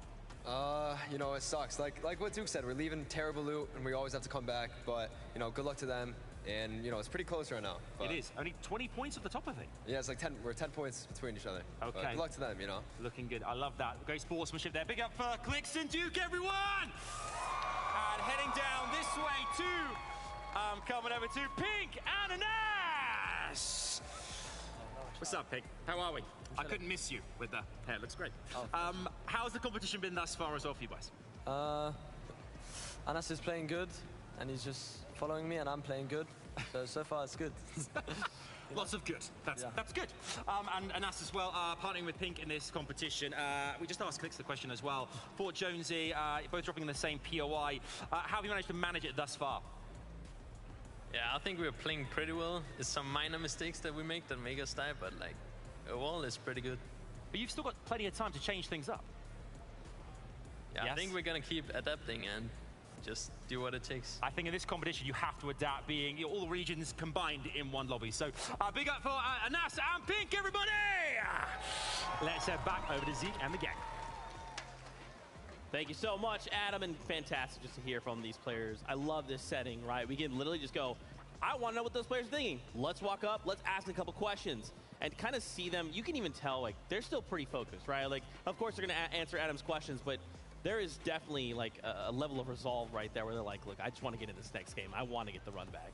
Look, I want to speak a little bit on our current first place duo, Seti and Cammy, right? We normally see them XL in day 2, but now they're popping off in day 1, 120 points. They're showing their consistency, but I just really hope that they can keep it up. Yeah, and what's interesting about this duo, right? We saw them in the mid-ground layers that time, and usually we do see them there, but a little bit higher up than usual. And that's what they've been doing this season. They've been switching up their playstyle, which hasn't worked out too well for them in the past. They're traditionally low ground, very, very calm, very, very passive, if you like, in the early stage of the game. They're just riding on the surge, of course, that I mentioned earlier, but they are really trying to change things up. And you could see it didn't quite work out. Of course, Cammy going down early. So you know what Seti thought? He thought, you know what? I'm just going to go back to basics, back down to low ground. We've seen him solo clutching so many times, and oh boy, was he doing it again. Absolutely crazy scenes. I mean, they always put on a show, right? Seti and Cammy, they're well known. They've accomplished so much, and now, if today and tomorrow combined, they can keep it up. They can take home a title, an international title. It would be something that I'd love to see, but them having secured the VR game 1 from height was surprising, and now seeing them keep up the consistency is not as surprising. We know how strong they are, but you know, we're only 4 games in. There's still so much more to be played out. That's right, man. 2 games left on the day. And remember, this is kind of setting the pace, because we're back tomorrow for another 6 games, and we're going to walk away winners. But it is that time. We are ready for game number 5 here from Raleigh, North Carolina. This is the FNCS Invitational. Thank you so very much, Zeke. There we get to kick things back off one more time. It's Monster D-Face and Jacob PR calling all the action here. What a set of games we have had so far. Yeah, this is nothing short than entertainment at its finest. Right. I feel like a gladiator calling all the action in an arena. This has just been dreams come true. But right now, game number 5 is about to be underway, and this is where some dreams could become nightmares. Hopefully no one's dreams get crushed here, but it is inevitable. At the end, you have to step up. You have to perform. And we've seen so many great performances already, especially when it comes down to this Becoming Legends duo of Cammy and Seti. Wait for them to represent not only for Poland, but the organization. I know my boy Reno is proud sitting back right now as these players are competing at the best of their capabilities. But once again, this northern bus shows us there's going to be trouble for Savage and iDrop here, or Baka and On1. Yeah, I want to see Baka and On1 kind of really either do one of 2 things. Be the aggressors first, or just kind of get what they got out of their loot and try to get out, because right now, it just seemingly time and time again, Mr. Savage and iDrop have that high ground, but waste no time. Muzz and Loot are getting busy, putting damage onto Larson before he can even touch the ground. Baka does it! He does it over towards Chrome Jam. He gets the double and takes down Mr. Savage and iDrop. Man, oh man, there are big story's developing now. Green Gables will have a fight soon here. Looter and Muzz have a chance at redemption, but the story has been told for the Chrome Jam Junction. We get to close that book out for now. Meanwhile, don't forget, Kondo has the battles there too. Let's take a look here. This time they go for high ground. He beats them to the drop. Whoa! Best Savage turns and burns on iDrop. What an incredible 2v1 representing for NA West. You didn't think it was possible, but they're putting it up. That's 2 for 2. And another action going down very early yet again. Cloudy Condos, we haven't seen too much of it right out of the gates, but Chapix is down. Aqua was able to get the knock, and they're hunting. They're hunting for Tayson right now. Let's see it. Cloudy Condos is a tough spot to fight, especially at the southern area. The southern area is more often taken by a singular team of Reason and Aqua, but Malabuka and Murstache got a little lucky here as Tayson tries to steal in and sneak away some loot, but you see the knock body there. No save just yet. They're going to leave him behind. They're baiting it. They want Tayson to try to go for Chapix here. Aqua gets punished, though. And now, little lesson learned, he slows down. This is fabulous for Malabuka and Murstache, though, because now they have options. They can loot up, they can get the resources, everything that they want, and more as Aqua gets knocked, but Tayson gets taken out. Chapix and Tayson are the second team. EU are the only 2 teams down out of this game so far, but if you look at the leaderboard, Seti and Cammy sitting strong in first, Thomas and Triffin close by, but now Malabuka and Murstache, knowing that that fight just ended, they can either go right away and try to clean it up, or they can continue doing what they're doing, loot up and try to get out, but we know how aggressive this team is going to be, and I think it's going to be the first choice. Let's see it. There's still a chance. There's still time left in the ticker here, but things are not looking too hot. Let's jump on over to Larson and Smite. Larson and Smite, Grim Gables. This is now, again, the second time we get to catch it real early where they have this slight advantage. The last time it was Looter who fell first and then left it all up to Muzz. It's looking like this might be the same story once again. Looter and Muzz notably not that successful in early game battles versus Larson and Smite as a comparison who have such better odds just historically. And so far it's been just like that. Yeah, that was a huge shot landed by Muzz, but in that 2v1 situation, it's easy to kind of stabilize yourself, heal up, and now Muzz is just trying to get out. He's trying to survive, and it's going to be up to Larson and Smite to kind of let him. Do you let him survive? You continue to chase, and right now, they are hot on his heels. They don't want to let these 2 points. They don't want to let that refresh. They don't want to let the elimination slip through, and right now, it is not, but that was an explosive ending. That Muzz almost makes magic happen. Smite says, you want a show? I'll give you a show. Hold this pickaxe. And down goes Muzz. What a way to really assert yourself here. Meanwhile, on the other side, Vico and Marine push up on retake and Novice here inside the box. Vico with a quick finish and then steps over to the side. He 2v1s at the reality tree as well. And oh, the punishment there, that's tough, but it happens. Yep, and the fights, they continue all around. Pink and Anas, they're trying to do it yet again, but it's not Clicks, it's not Dukes, it's Peter Bot and Jamper this time around. What are they doing And here? they're ready to fight. They're ready to take it to them. And this is what happens when teams go the last couple of games struggling to storm surge on an uncontested drop. They're trying to get active. They're trying to find what damage they can gather. And for Peter Bot and Jamper, it does look like they bit off a little bit more than they could chew because Pink and Anas have every single advantageous position right now. Yeah, but Peter Bot, Jamper already picking up big end games. They know how to navigate these early game situations, and more importantly, Peter Bot is just gross when it comes down to head-to-head. That is not a player you can sleep on by any means, and Jamper is a veteran. He does not get the credit he deserves. He has put in so much work for years now on the NA East region, and he always seems to fly under that radar. What more can do? And this is a respectable disengage, right? They come on in and say, oh, look, these guys are healthy. I don't know where's Clicks and Duke maybe, you know, let's get out of here. Yep, but now you can see Rob, Bob, Kabab, and Wax trying to bring it over towards Chimp and Scram, towards the outskirts, and another team looming in the distance. That's Peppo and Runa. And another team coming from the Lighthouse. That could be Pamsto and Fatch. Who knows? Either way, we're going to have a house party in a couple moments. Let's see it, the breakdown, though. Looking for the chop here. It's held on by nothing, and now it starts toppling over, but there are players in the distance here making it tough for them, ruining their plans. but down come Chimp and Scram. So, okay, there is a little development here. They do get to reset. Blind shots into the bush. Robobs is like, hold my mini shield. Let me show you what I can do. And he hits some huge tags there. Peppo and Runa, though, are looking at Chimp right now, and oh, they open fire, but no tags there. Yeah, and you can kind of see Chimp and Scram. Chimp, you're talking about one of the most consistent players on the NA East region. He knows exactly what to do in a lot of these different situations. He's just trying to get out. He realized so many teams are here. So many teams are trying to disrupt and kind of put their hand into the mix, and that's not something they want to be a part of. But that piece control and the peaks, the shots on the defensive end are huge for Chimp and Scram, because now that put that fear into Peppa and Runa. Do we continue to fight this off? Do we continue to lose health? As it looks like they're even trying to keep their distance. Yeah, Chimp doing an excellent job defending here, but you know, a refresh would be even better in this instance, but the pressure comes in, he loses his shield, and they are starting to run out of gas here. Robob and Wox walk up to the wall. They say, hey, Chimp, we thought we forgot about you. But no, too much pressure from Runa and Peppo, and they leave the damage to them. And they go ahead and take this as a small W to Scram. Really left to defend himself here, and he's doing an excellent job. This is going to be interesting right now, because everybody tried to disengage in a moment.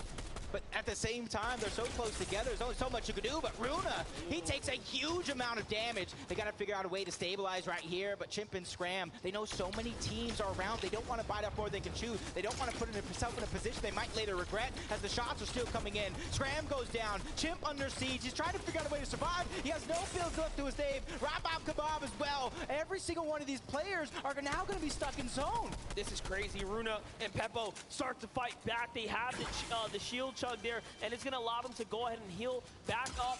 And now they run in to the zone, hunting for Robot. Peppo's like, no, I want this fight. Robot plays the low ground. Runa comes to support, and all of a sudden he is trapped like a mouse chasing cheese, and it might just be all over here. 10 HP, moments are ticking. Runa's down, he's hurt, but Wox falls first, and Peppo gets the first elimination there for his duo. 1 HP for Runa. Whoa. He got the med miss to stay alive.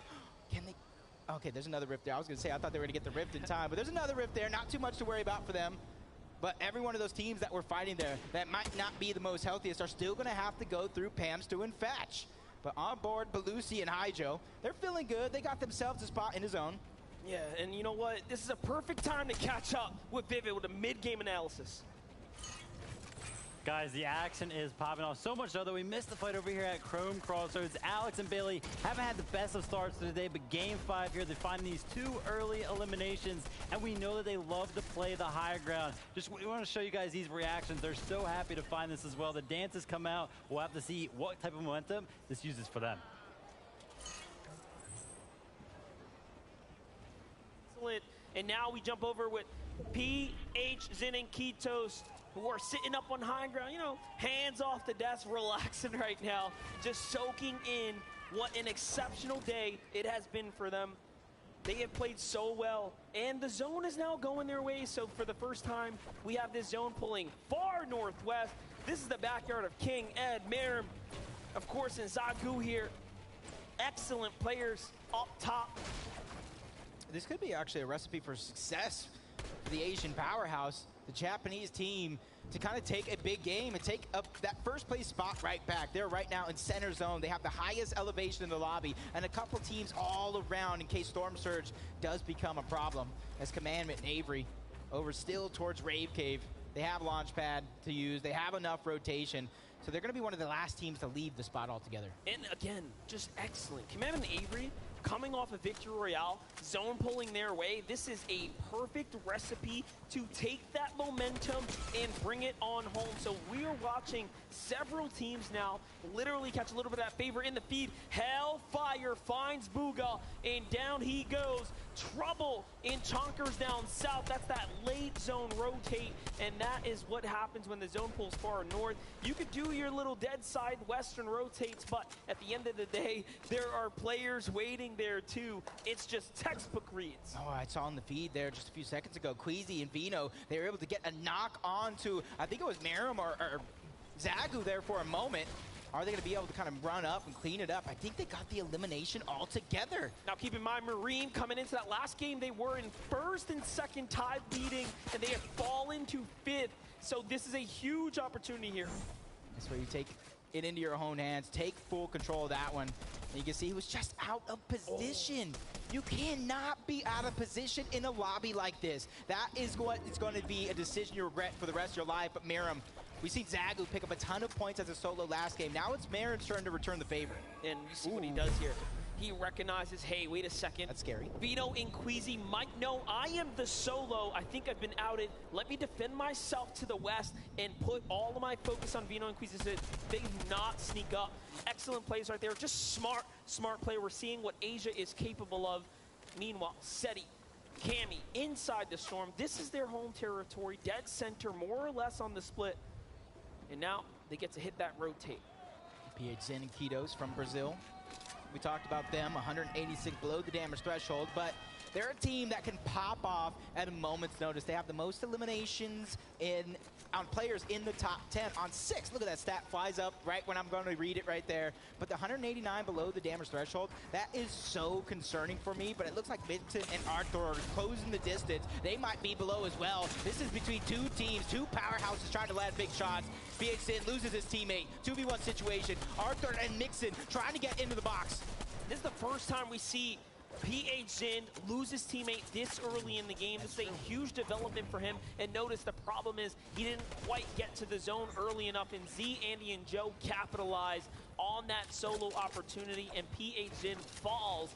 And now they have a chance to fall down the standings here quite substantially. This is really beginning to open up and become much more interesting. And let's not forget, 5th place again is Mareem, left by himself as well. So this is the second game now too where the Japan duo is struggling here.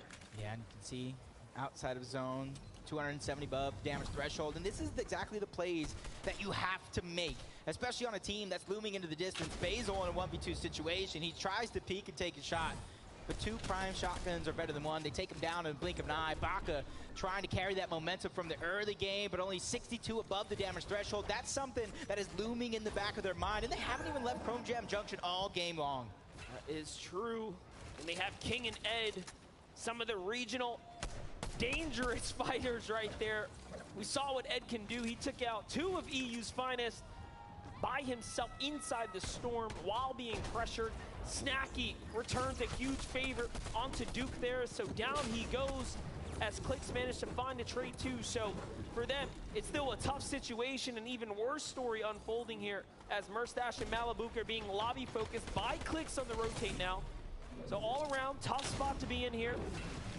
Merstash barely holds on and survives in, so no knock there. That could be the difference maker. Thomas got 2. On the Hen and Vortex, not just 1. You see Fabs trying to reunite with Snacky, Malibuka and Merstash also in the distance. For them, that shield keg was absolutely needed, especially since they're only 67 above the damage threshold. Oh, but I was just gonna say, soon we might have to turn our focus to Peppo and Runa. They find Clicks right above Snacky and through. Cammy and Seti put the shield bubble on the boat, and they are gone with a clean rotate right up the river. That is just a 500 head play. Look at the play right here. We absolutely love to see these crazy strategies play out, and there's a reason they are up at the top. This is just outside of the box thinking at its finest. That is the freest rotation I think we'll see all weekend long. And they're only 85 below the damage threshold. That's not much at all. No, they're below. They don't have heals. This is a very tough spot to be in for Cammy and Seti as they have a true chance to once again break away with a big lead here. But they are, you know, fighting with one hand tied behind their back.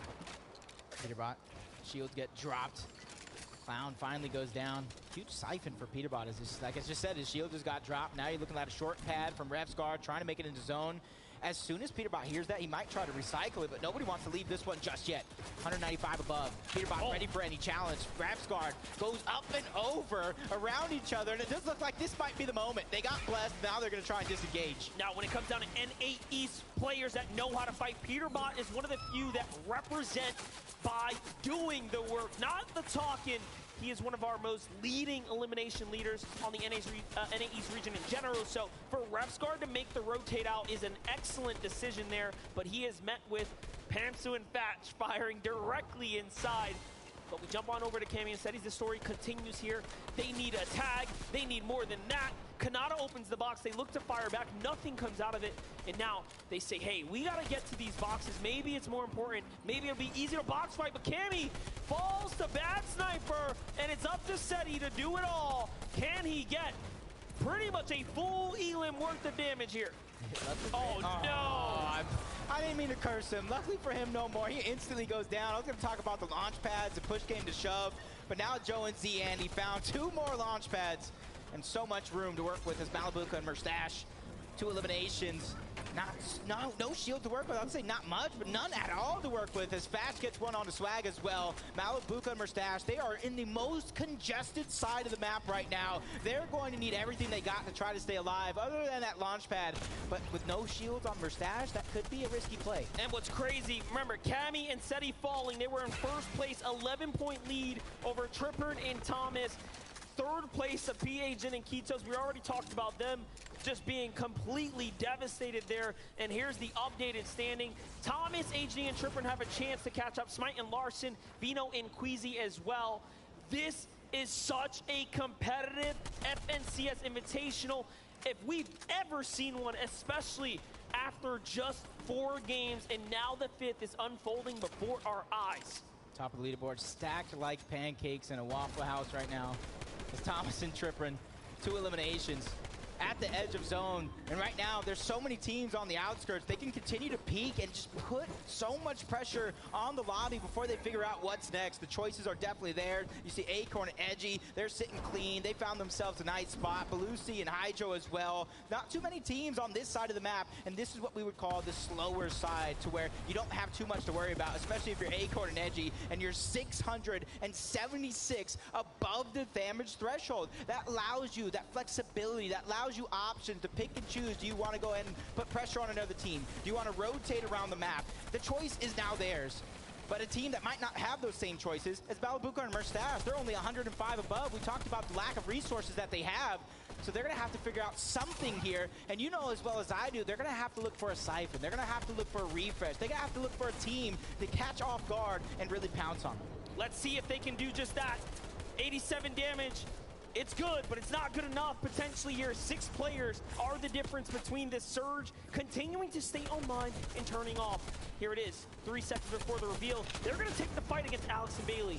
Alex and Bailey are multi-FNCS champions of the OCE region. Mustache and Malibuka looking to step up to this huge challenge here. Gotta be careful though, this is what they love to do! And a great tag here. This is why Mustache and Malibuka are some of the best. The Chrome Shield comes down though, and that'll buy them some time. And right now, Storm Surge taking out a lot of these teams. If you get your shields cracked, they will hear it and they will go. As Malibuka and Mustache, they know the position that they're in. It's all or nothing because you can't make it too much farther with the resources that you have. Alex goes down, or takes down Threat. Mustache and Malibuka, they're going to be the ones that get all the loot because of it. As Baka and Onwin trying to stay alive, they're trying to protect what's theirs. And they do just that. They get a little bit for their efforts, not much, but they're alive, and they've done some damage. They've defended the territory, and everyone backs up. Let's take a wider look here. Fadil has to give up the high ground. Everyone's making a rotate. Thomas, HD, and Trippern still a launch pad in the bag as they get to half an app out. This is excellent.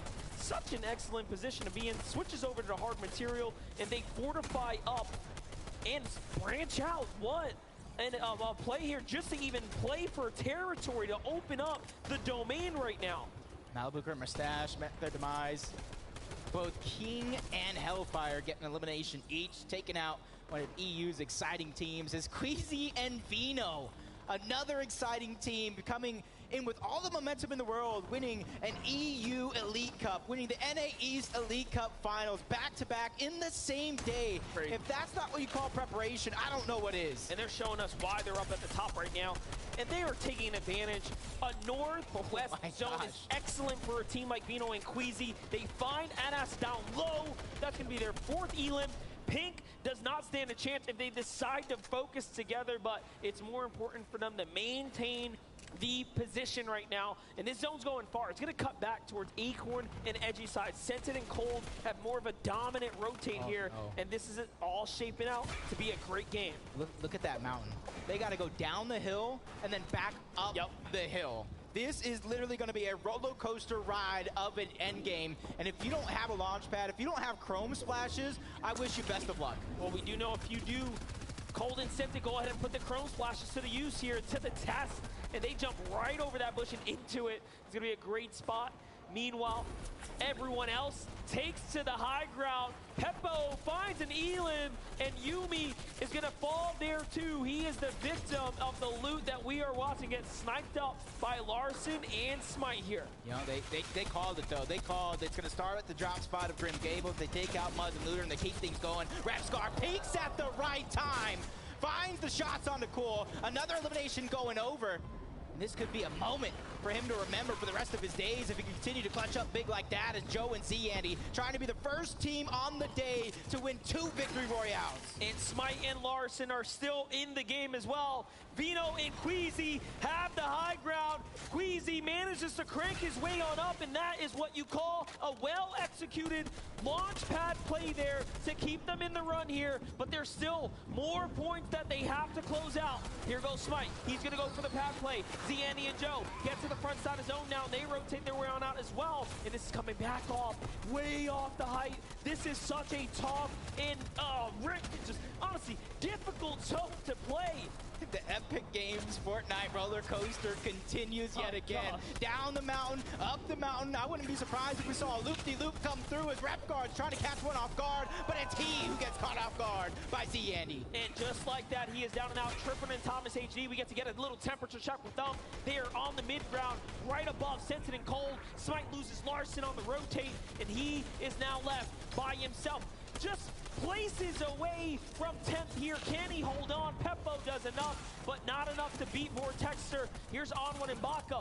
They had made such an excellent use of surviving their drop spot. Joe finds Noah. Down he goes, and Joe's hurt. 20 HP. This is not looking good.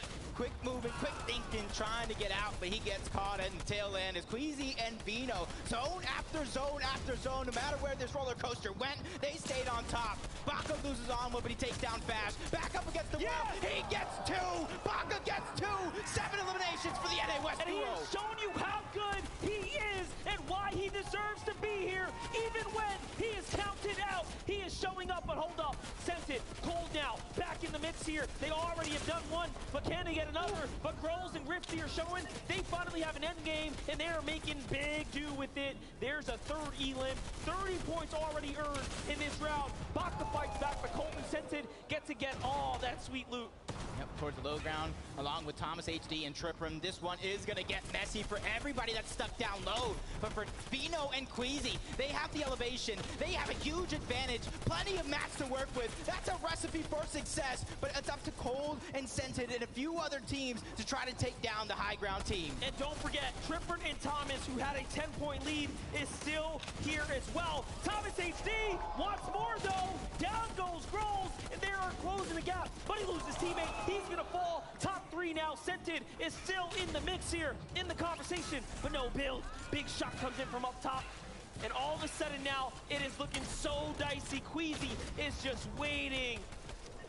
Waiting for that perfect opportunity. They have the high ground. They drop down low. The game is theirs after they take down Bevy. That is game number 5, sealed up by Vino and Queasy. And the biggest game we've seen so far in terms of elims, coupled with a victory royale. Huge 11-piece pickup right there for Vino and Queasy. Now think back to that interview when they sat there. Vino, very nonchalantly, hands behind his back. He said, "We are the best, undoubtedly." As EU takes yet another game. And honestly, this was the hottest team coming in to the FNCS Invitational. NA East, EU wins. And in that reign as well, they won about like 5 games in a row, I think. That's impressive. That is right. Vino and Queasy are coming off some of the hottest streaks we have ever seen, and they managed to maintain that momentum. Let's just go ahead and tune in and see what's going on in their minds. Yes, that's right. I'm here with your Game 5 winners, Queasy and Vino! Queasy, fantastic work there. Eliminations, an extraordinary end to game number 5. Yeah. What else is there to say? What else is there to say? I mean, the competition has been great to you guys today. You've had unbelievable work thus far. Scored a lot of points in this competition. How much are you enjoying your time here as well? A lot, to be fair. It's amazing. Like, the atmosphere and everything is just sick to be here. Yeah, and we saw as well, we saw that obviously the storm moved up mountains, down again. How integral is resource material management in situations like that? It's very important, but it's also great getting refreshes. Me and Queasy got good refreshes. We kept our mats alive. We used our splashes well. We played that game really well. Now you've got one game left today before we kind of pull the curtain down on day number 1. You seem to be feeling confident. You seem very laid back. Has it been a competition you expected, or has there been other things at work here that you didn't expect coming into this? The Asia team surprised me. Yeah. They've been doing really good. Brazil's been doing good. NE's not so good. But I think everyone's doing good, and the competition's been good. No one's really been on high ground, and it's going well for us. And you guys delivered the goods. One more time, give it up for Queasy and Vino, your game 5 winners. Let's head back to Zeke. Cool, calm, collected, and memes. That is also how I live my life sometimes, occasionally. Queasy and Vino, we've watched them come so close to the top several times now, right? Almost making it, taking high grounds at those pivotal moments, but it hasn't quite lined up perfectly. And now that it does, it's not even just the victory royale. It's also the 11 eliminations they put on the board. Look, all day they've been trying to set themselves up for this match. We saw it in the beginning of this tournament today. I mean, they were going for high ground, they were going for the setup, but they just had these little mistakes that didn't permit them to get it. But now, they showed why they are one of the fan favorites coming into this tournament to take it home. The first duo to reach more than double-digit elims. They had 11 total eliminations, and it's what you love to see. You know what? It doesn't happen by accident either. These guys have definitely seen some progression throughout today. We saw it in the previous game. We saw them go down to Surge. It wasn't ideal for them. This time, though, we saw them rotate all the way up towards those rifts, towards the top left, the very northwest side of the map, and they were aggressive. They were looking for those eliminations. Instead of sitting on those blimps, on those balloons at their drop spot, they were looking to be aggressive for Surge, and it paid off. We saw them take high in that 50-50 zone. Of course, I think Queasy had about, I don't even know how many mats, he had about 1,000 materials going into that second moving as well, so he's looking great. Absolutely. We also have Kelly, who is standing by to chat with some of our players. Kelly, over to you. Joining me right now, I am with Thomas and Tripper, and the team that is currently in second place on our leaderboard right now. How are you feeling about that? Yeah, I'm feeling really good. We just need to keep on going, being consistent, and we'll make it. Yeah, obviously consistency is the name of the game right now. You guys had a great game 5, but how do you make that into a VR? I don't know, like, we played mid ground most of the game. I think we should either commit it to high ground or low ground to win the game, but we're just playing for consistency, so it doesn't really matter. Yeah, and obviously consistency is working for you guys. You're doing a great job on the leaderboard. Good luck in the game 6. Guys, let's head on back to the desk. Thank you so much, Kelly. Shout outs to Thomas HG and Tripper, and they are currently holding strong in second place. And if you look at that little dash, that means they've not gone anywhere, right? And I do want to highlight them for just a single moment. 2 games back, we watched Malabuka go on an absolute tear, but then Tripper said, nah, son, this is my lobby, take a seat, and that's how they're still holding strong. We have to kind of talk about the top 10 here, right? With only a single game left to go, we're setting ourselves up for tomorrow, right? And Thomas HG and Tripperin, they're looking real good. I mean, they're looking more than good, Zeke. Queasy and his duo partner, we're in the first place spot, but second place, that's Thomas Tripperin, and they are playing so well. Just looking at their highlights here, they're setting themselves up for the late game, and just now with the interview with Kelly, you saw they're still always thinking, right? What can change? What can we adapt to? How can we play better? How can we take home that trophy? Yeah, and these are 2 very, very talented solo players. For those that don't know the region very well, of course, Trippin and Thomas. Those guys are incredible solo players. We've seen solo clutch after solo clutch from both of them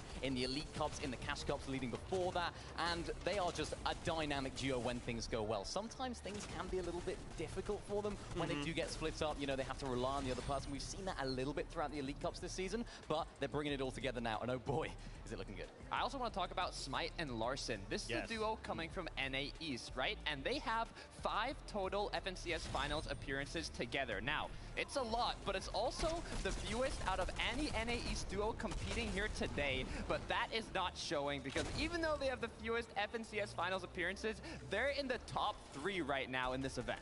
That's right. Everyone currently is looking, right, to just try and say, okay, look, the first 6 games, we just want a strong footing as we go into those next 6 games tomorrow. I guarantee you there's strategies, little things that these players are holding on to for those last 6 games. I do want to turn our attention back to the standings. We continue to kind of go top to bottom here, Mini Miner. Obviously, Queasy and Vino, massive, right, to now jump up into first place, up by 5 spots after that game. If it happens again, we could be in trouble. We could be in trouble, and I think the rest of the lobby could be in trouble as well because you don't want Queasy and Vino to be playing as good as they are. It all sort of form together for them in that final game that we just saw right there. So if they're on form, they can definitely make a push for the top. Yep, that's right. Kelly, you are standing by with some more players. Let's hear it. That is right. I am joined here by Ed and King, our Brazilian region players right now. You can already hear the audience going crazy for you guys.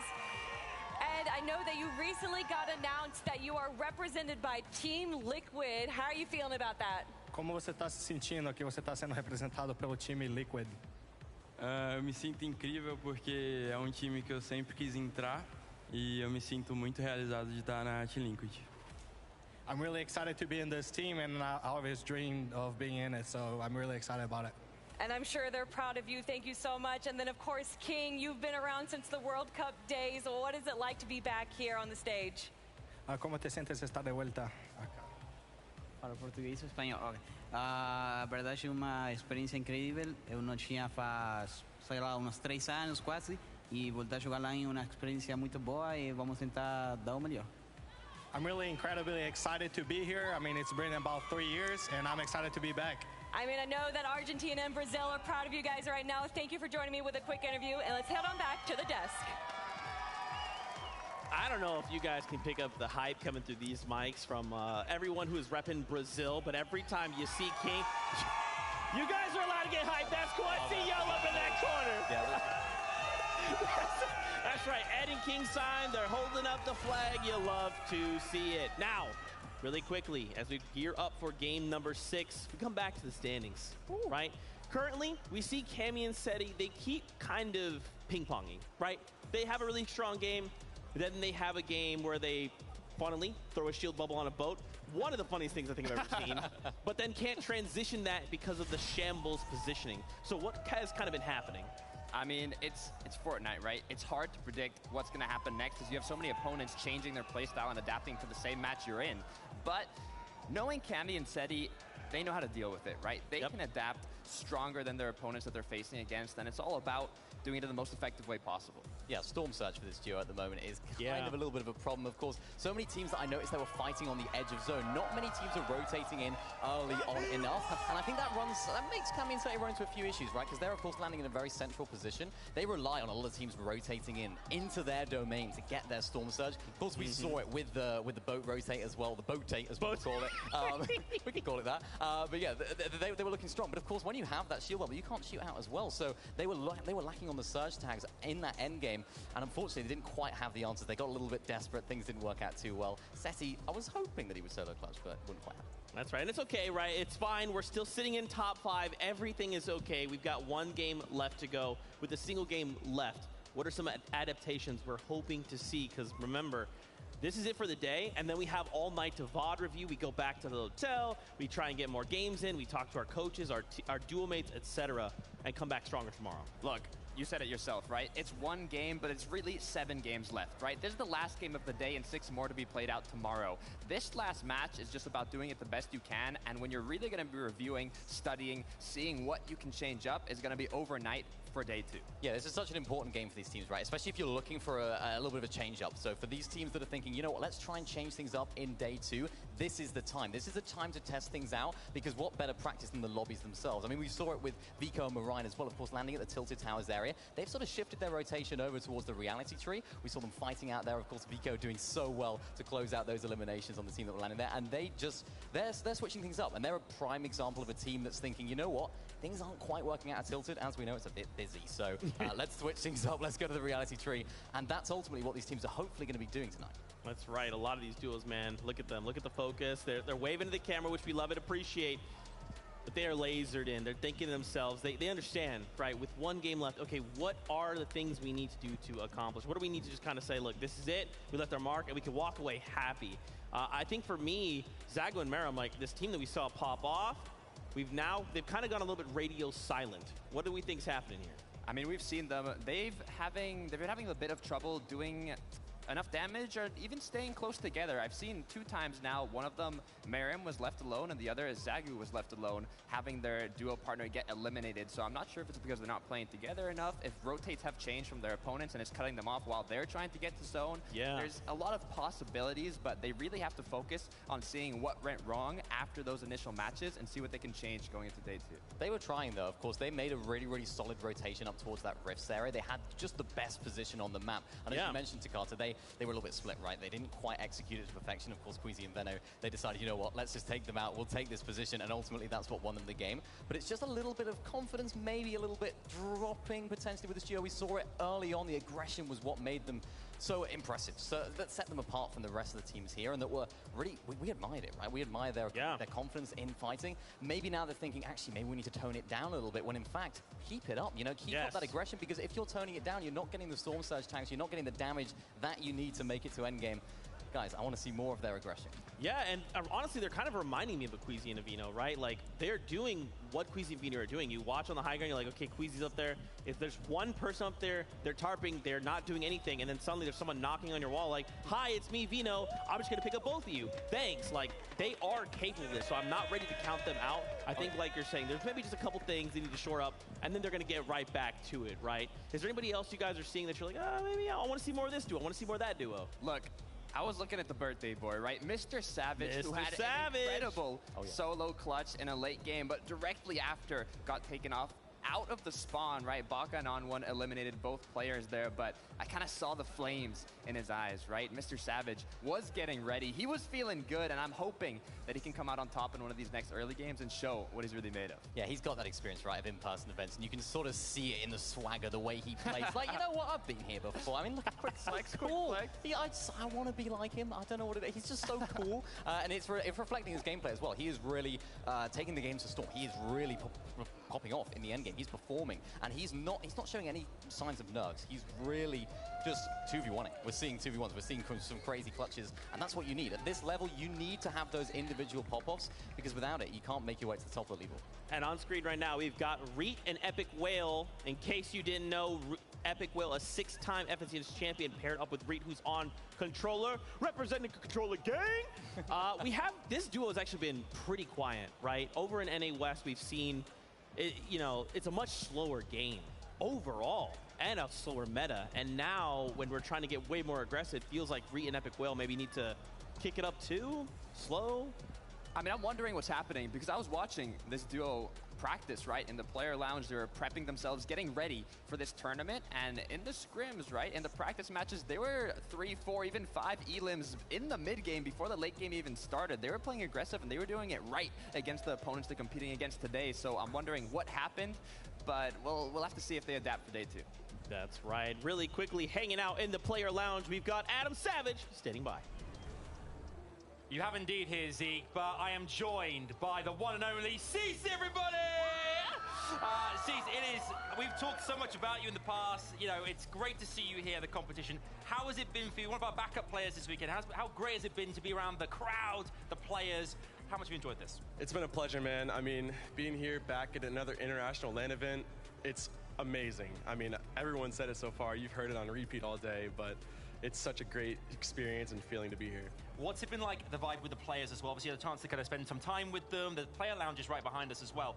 What's on the DL? What's been the kind of vibes amongst the players from your perspective? Cold-blooded. Man, these guys are locked in, especially some of these EU players. headphones on, listening to music. Yeah. They don't play around. No, they are focused. What does this mean for the community as well? A competition like this, like FNCS Invitational, it seems it's been massively well received. Dude, I mean, we've been waiting for this to happen. I mean, obviously COVID delayed things so much since World Cup, but it's such a great time to experience, like, see all the fans and see the whole community, the whole competitive scene all together in one area. It's awesome. It's really awesome. And you're awesome too. Thank you. Thanks so much. Thank you. One more time, give it up for Cease, everybody!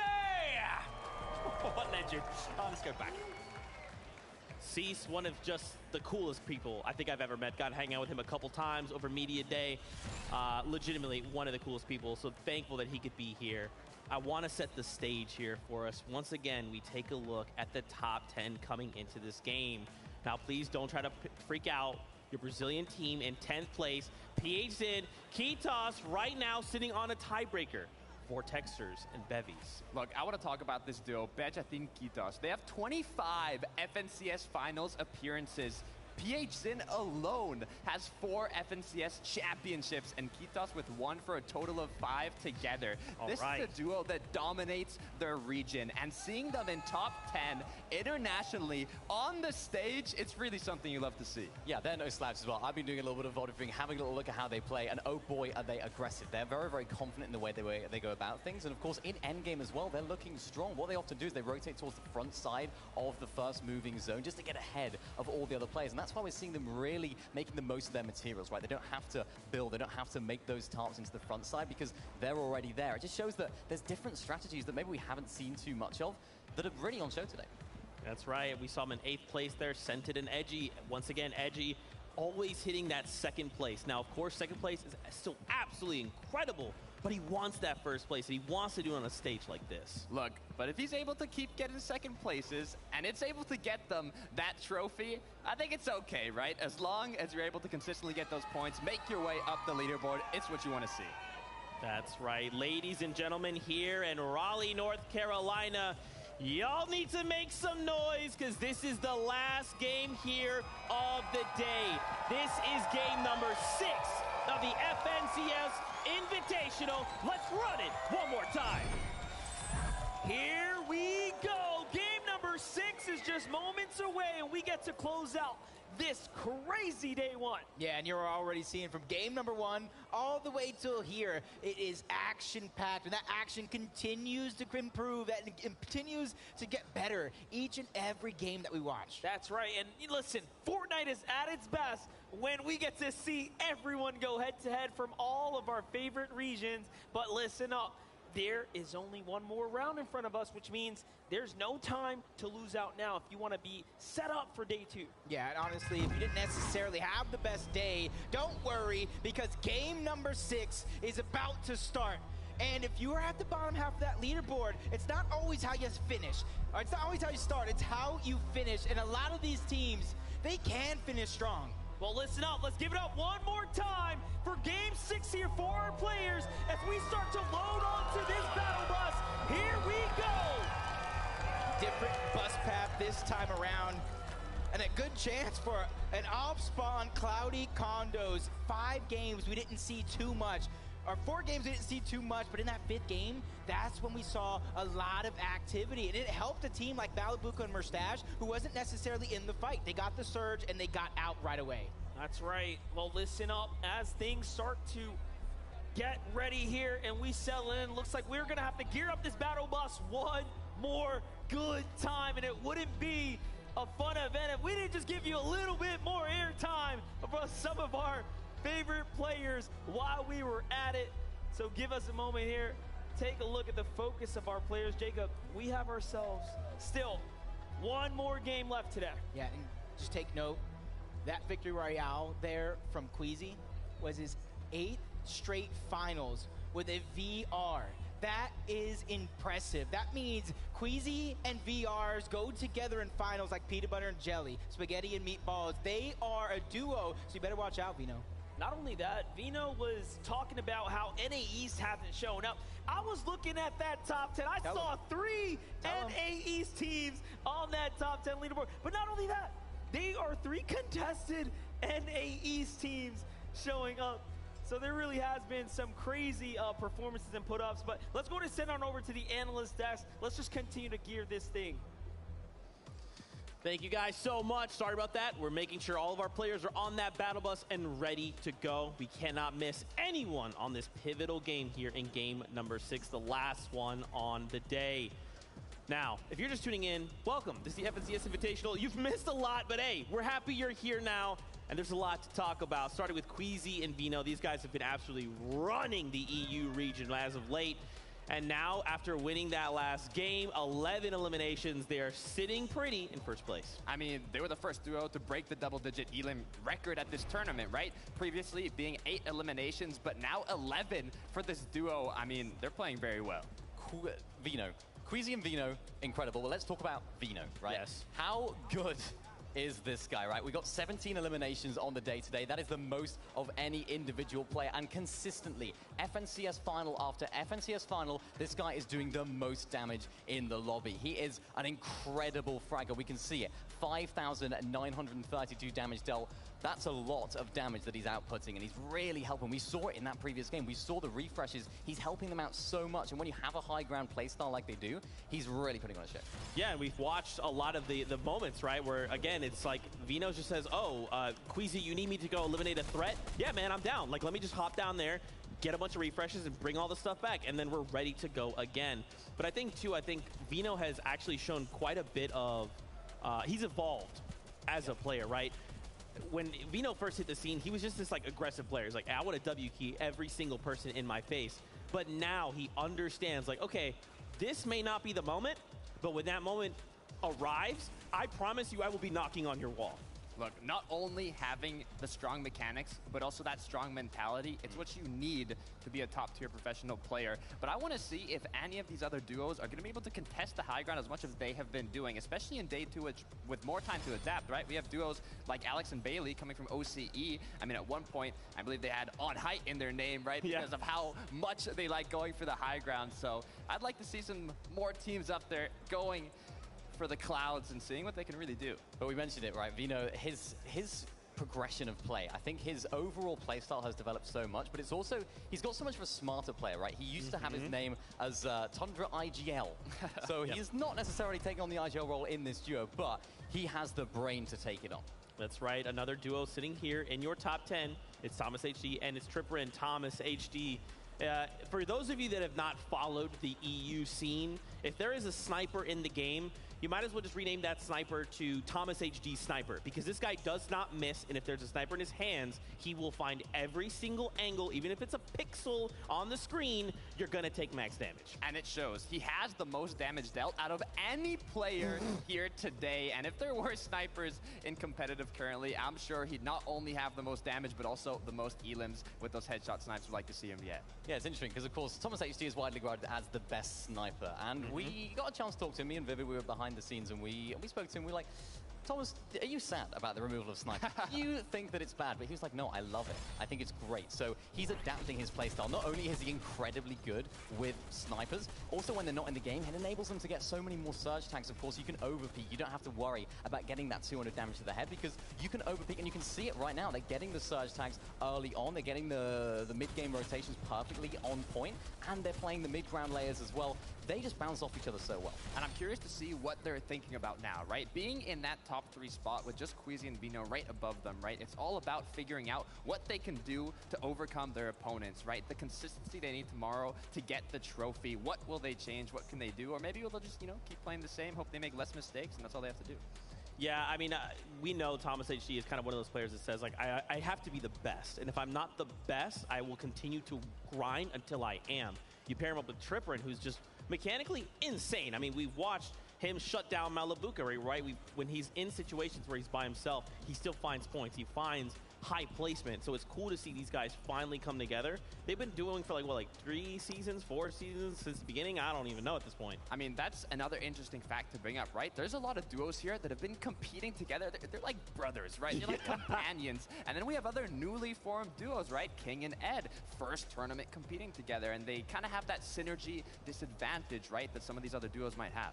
Yeah, it's definitely true, but it's not showing, of course. We can see them popping off every single time, particularly that Ed 1v2 clutch that we saw earlier on. I know the guys at the back there really, really liked that one. They were cheering a lot for that. That's right, my friends. We're drawing ever closer. We're just counting heads, making sure everyone's on that bus, because once again, we don't want to leave anyone behind. We want to make sure everyone is here, ready to go. You can see it on their screens. They're getting prepared. And I just got to say, it's been an honor and a pleasure to be here with this amazing crowd here at the Raleigh Convention Center. You guys are just losing your minds, and that's what I love to see. That's right, that's right. We have one game left to go. And guess what? I'm getting word. It is that time. Game number 6 of the FNCS Invitational starts right now. Let's do it one more time here in Raleigh, North Carolina. It is game 6 of the FNCS Invitational. Jacob, we get to close out day 1 soon. And this is going to be a huge closeout event. 5 games, 5 different Victory Royale teams coming out on top, just going to show that it's honestly anyone's game at this point. That's right, and we've seen so much new attempts and ways for this to all play out. We gave the players time to go ahead and think about how they want to strategize, but here it is. Let's see if it was all worth it. Game 6 is in front of us. Once again, let's make some noise for our players as they take board the battle bus. And that time that you were talking about for preparation has run out. Everybody now taking their position on the map. We've seen wonders over towards Chrome Jam Junction. We've seen so many fights go down towards Fort Jonesy as well. But honestly, interesting enough, neither of them involved these 2 teams going at it off spawn. Not only that, the coast has 2 teams as well, so there's so much going on in this area. We've seen it play out a few times now, round after round, but this is a first take at Clix and Duke not necessarily being right on top of their opponents, pinking and off there. They've given each other some space, and this is, you know, honestly, last game vibes are here. It just makes sense. Everyone wants to take it slow and try to play this one out. Yeah, that's respect to them, too, because they know the position that each of them are in. You know what I mean? If you go ahead and take that fight and it doesn't go well for either one of you, that's kind of throwing away that game. So they want to split the loot and try to get more on their path to the center of the zone. But just like very many games before, we're going to have a little bit of a northern zone, which looks like it bode well for Queasy and Vino yet again. Can you believe Smite and Larson are in 3rd place being contested at the Grim Gables? What a way to play some Fortnite today for them. It looked like it was all over when you viewed the paper and you crunched the numbers, but they have really turned all that lemon into lemonade. Yeah, I believe they lost game number 1, but I think that was the game 1 jitters of an international stage. That's the right. First in-person Fortnite event in quite a long time. They shake those off, and they're rising to the occasion. NA East, best hope right now to close out day number 1 with a top spot. You can see Vico over towards Reality Tree. Lost Bride pretty early, and that was Retake and Novice who also land over here. Hey, listen, I'm from the Bronx. I know all about being scrappy. Vico and Moran are clawing their way up out of the mud here, officially breaking back into top 20 with those 2 elims right there. That's a big point swing for them. It's going to mean all the difference. What's wild about these 2-day formats is anything can happen right now. We have seen teams just in this bubble area range jump all the way back up. You have to stay consistent. Larson might get defended off of their drop effectively. They're pushed out by Muzz and Looter. So that fight will continue. We jump on over to Savage and iDrop versus Bakken on 1. Not that 50-50 we saw before. This one's going to be a little bit prolonged, and I think that kind of sits a little bit better for iDrop and Mr. Savage, simply because iDrop knows this POI like the back of his hand. He knows exactly where to get the loot. He knows where a lot of the chests are. He knows every single thing, and he also knows any pathing in order to disengage in a lot of these fights, but it does look like the TSM duo, Epicwell, strikes first, taking down Scented. That's a big elimination right there, as well as Scented and Cold, and one of the few NA East teams inside of that top 10, and for them to fall to the hands of Epic Whale just around the Tilted Towers is definitely not a part of the plan. Marine finds Falconer in the feed there, but Peterbot and Jamper looking to continue their battle here. We talked about these contested coastal battles, and now we get to see it unfold for the first time from the beginning. Going up against Jace and Basil. So this is going to be an interesting one because sooner or later you cannot continue to go down. The chest is down there, and that's where Basil's at, and he's actually just trying to get out. He's trying to escape. You already know that he lost his teammate, trying to do wonders as a solo and finish off the day strong, because that's the thing. FNCS NA East Chapter 3 Season 3. After day 1, Commandment and Avery were in 9th place. Day number 2, they had the comeback for the Avery to take the top spot as Peterbot takes the elimination, but flies high to the sky, just a little too high. The shots are coming in. He's finally able to land on his 2 feet and try to stabilize. That's what Peterbot is known for. R1 and Baka, though, fight back here. The last time they won their drop, they turned that into a monstrous endgame, and now they're clawing back in. Savage already down. I drop. Can they do it? Baka in the mix here. Actually, Savage is on the run right now. Oh, he's going to be able to get out alive, but do On1 and Baka want to chase him? There's so many other teams in the mix as well, including Brazil's very own King and Ed, who where they're at in the leaderboard right now, they want to start getting aggressive. They want to take the game into their own hands. Ed and King here, trying to do something big. We haven't quite seen them put up the numbers on show yet. You can see right there, King attempts to hit some shots, but does fall slightly short. And now options in front of him. Does he go for the duo below? But no, instead he's going to go and hunt down the solo. This is by far the better play, but the reboot is starting to come out for Mr. Savage. Will he get eye drop in time? King arrives just there to maybe play spoiler. But again, this fight over towards Cloudy, it's those same 2 teams, while Malibuca and Mustache are always trying to find an angle so that way they can get the damage they need for Storm Surge and try to get out alive. And I think Ed even found Peppo somewhere, but no, they're actually chasing down Mr. Savage, and they're going to clean that one up. That is huge. And King get their first 2 eliminations onto Mr. Savage and I drop here in game number 6. Huge deal for him right there. And lucky for us, we are hot on the replay. Take a look there, out the sky.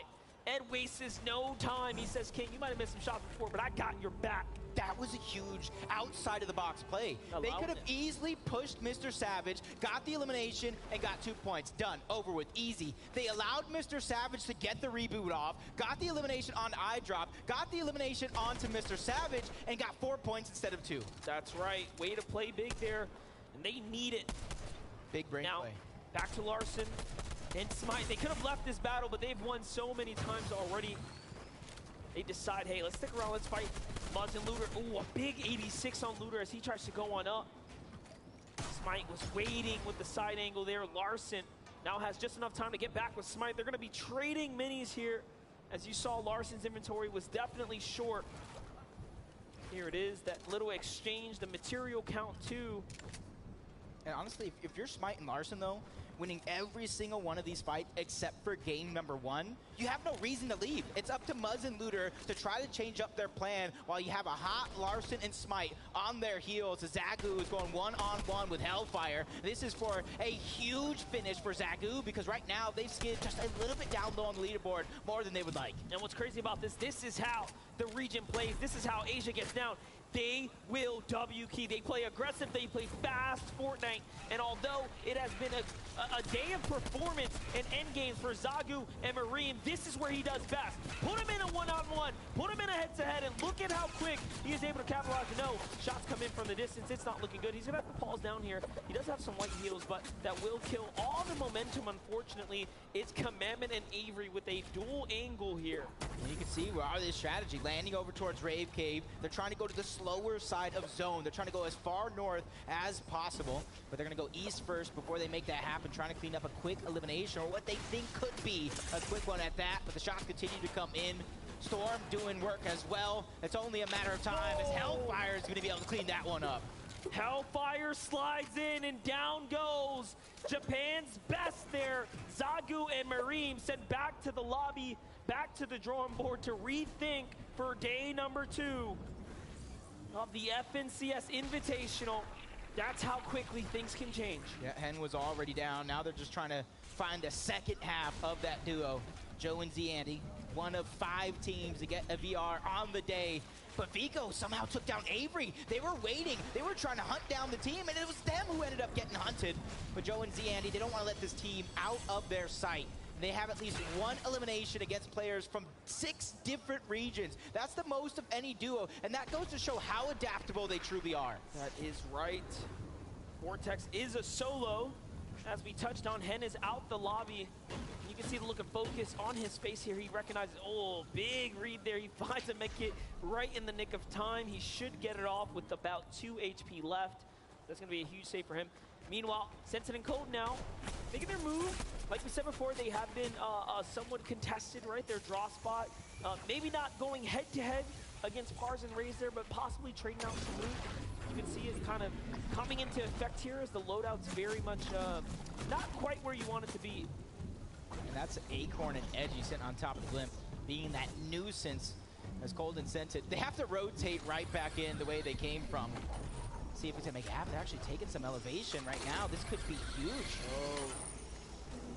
Very interesting for them to go up to high ground here. This is such a risk, right?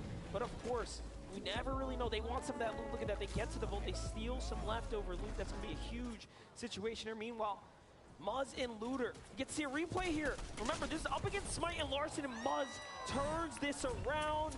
3rd place, Smite and Larson now effectively dropped.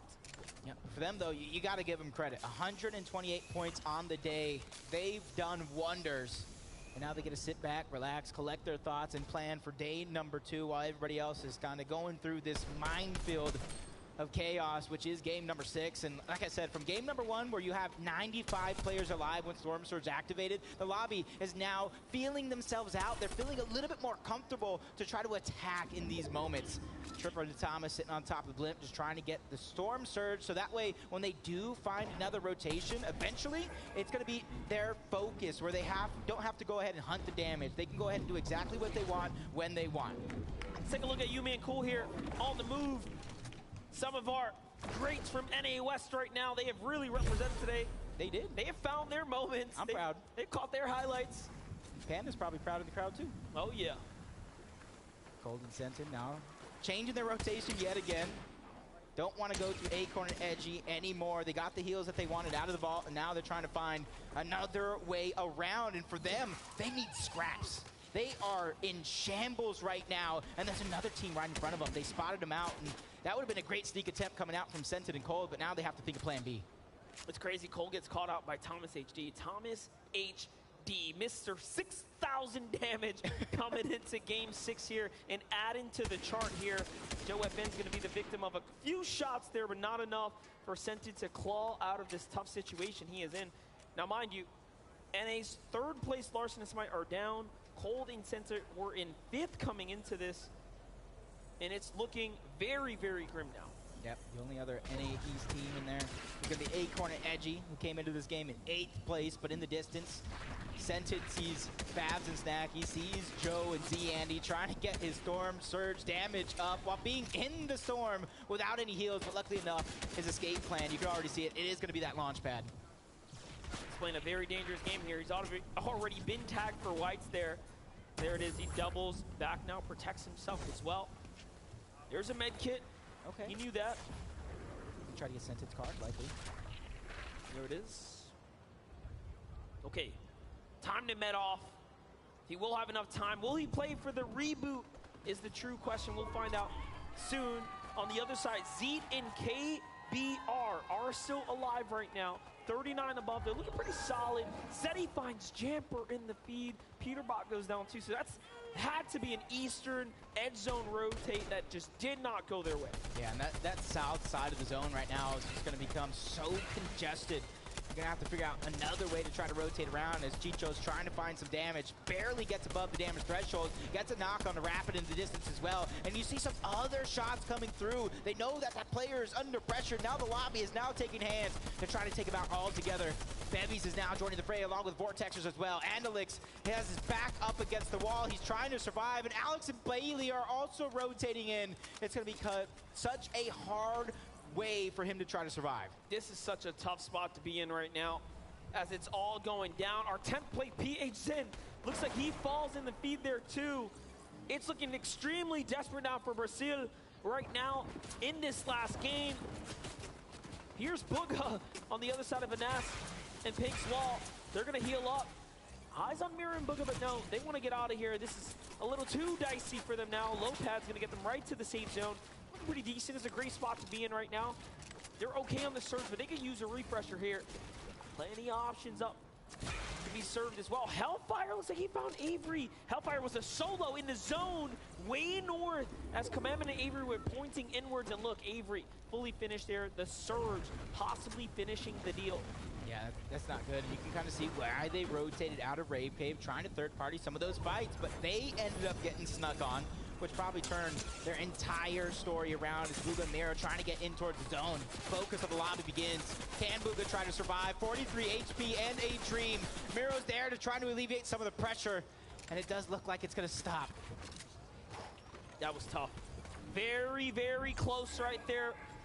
Usually when that happens, it's all over, but luckily the teams decided, nah, it's the last game. I can't burn all my resources if I cannot pick up the loot, so everyone slows down. For Taste and Chapix, they are very much comfortable right now.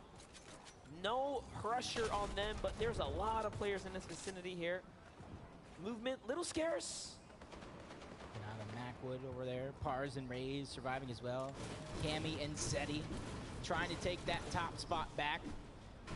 You hear the analysts, they're having great games, and then they're kind of having a little slip-ups here and there. But luckily for them, this is day number 1. As long as you keep it competitive, you'll be in the mix. And look at our top 4. Top 4 is all EU right now, Monster. That is right. 21 points for Cammy and Seti to catch up to Vino and Queasy.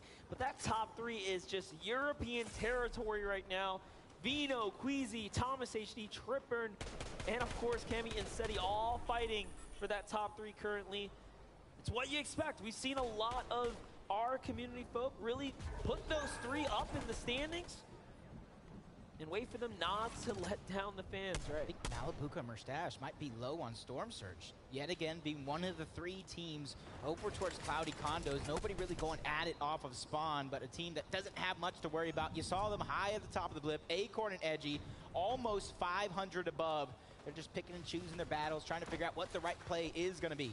And it does make you wonder, although Malibuca and Mustache are contested, being below the surges means that, hey, that first game was a wake-up call. We can't just go battle. Aqua and crew will just come in third party. But look at this. Fatch finds Malibuca there. That's a huge one, and now we get to see Ed and FaZe King's perspective here. King from Argentina, Ed from Brazil.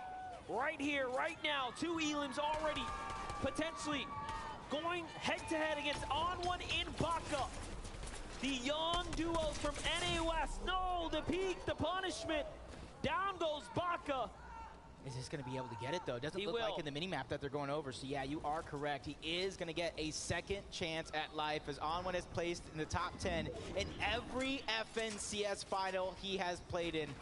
Trying to put NA West on his back along with Yumi and Cool, Fabs and Snacky.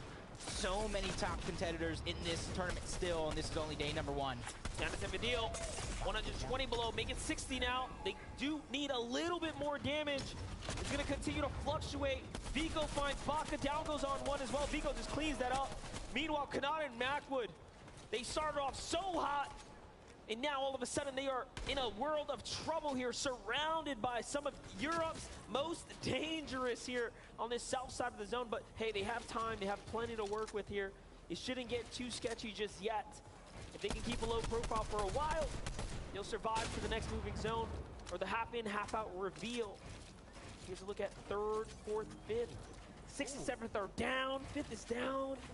Hey, that's a blessing for some and a curse for others. For the teams from 8th and below, this is their chance to really close the gap in the final game. That's all of NA East out in Game 6. That hurts just a little bit. Just a little bit, but still got Acorn and Edgy still alive. Catching one on to Joe. Janice is going to be left as a solo. As Video does get knocked in that moment. That Taze and that Chapix that are hot on the heels. But pressure is coming from all sides for a lot of these teams. And even Macwood and Kanata are trying to put some shots on to Tayson and Chapix. You see Janice trying to break through. He is that solo that we were looking at. Trying to survive. Video finally goes down. Janice still knocking on the door. Storm Surge taking him down, but Tayson gets the last laugh. And in the end, it's going to mean 4 eliminations for Tayson and Chapix. They absolutely needed it. They were slipping so far behind, well outside that top 20 bubble. Way to make a hero's effort push in game 6 to set yourself up for a good day 2, but they still have a long road in front of them. They have to close out this round. The zone is going to pull far northeast. It's on a little piece of a zone, so if you have that mountaintop just right there, you're going to be in a sound and strong position for Edgy and Acorn. They'd be some of the last to jump on over. And we said we want to see Epic Whale and Reed. They're just above sitting down, so this might be their game. But first, Vino and Queasy have to show us why they're in the lead. And they don't really have to do anything here. Look at the loot right now. They're on the edge of zone. They have some high ground. All these players flying through the sky.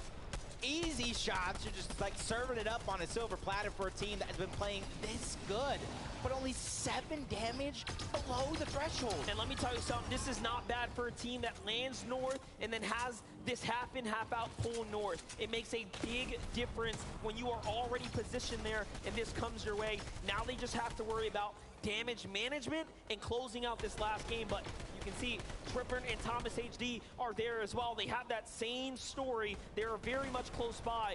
Here's our high ground kings, Reet and Epic Whale, the 6X, and of course Reet, a multi-FNCS winner himself, going head-to-head against Refsguard right now. They're starting to crank up, but Reet does not want to give it up, not just yet. He jumps down. This is what he does best, is take those fights, but no, plays a little smarter. He has to play for the end game. And I saw Pink and Anas go down to Pars. He's finally starting to heat up. Tayson gets another one. Kanata as well. Refguard as a solo stole Hideaway from the TSM duo. That is absolutely insane right now. But you got to take note of where they actually landed, though. They still landed at a high enough layer so they can take it back at a moment's notice. Just need to evaluate the situation. No need to burn material this early. Smart play. It's the best play.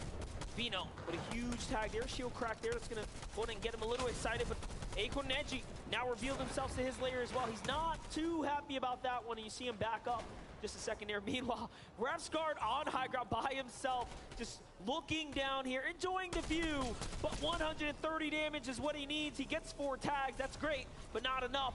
Here comes the big drop, and he hits it. Okay, he stays in the game. Almost seeing his life flash before his eyes, just a few centimeters in the wrong direction. He goes down, he goes out, but Queasy and Vino are trying to go up.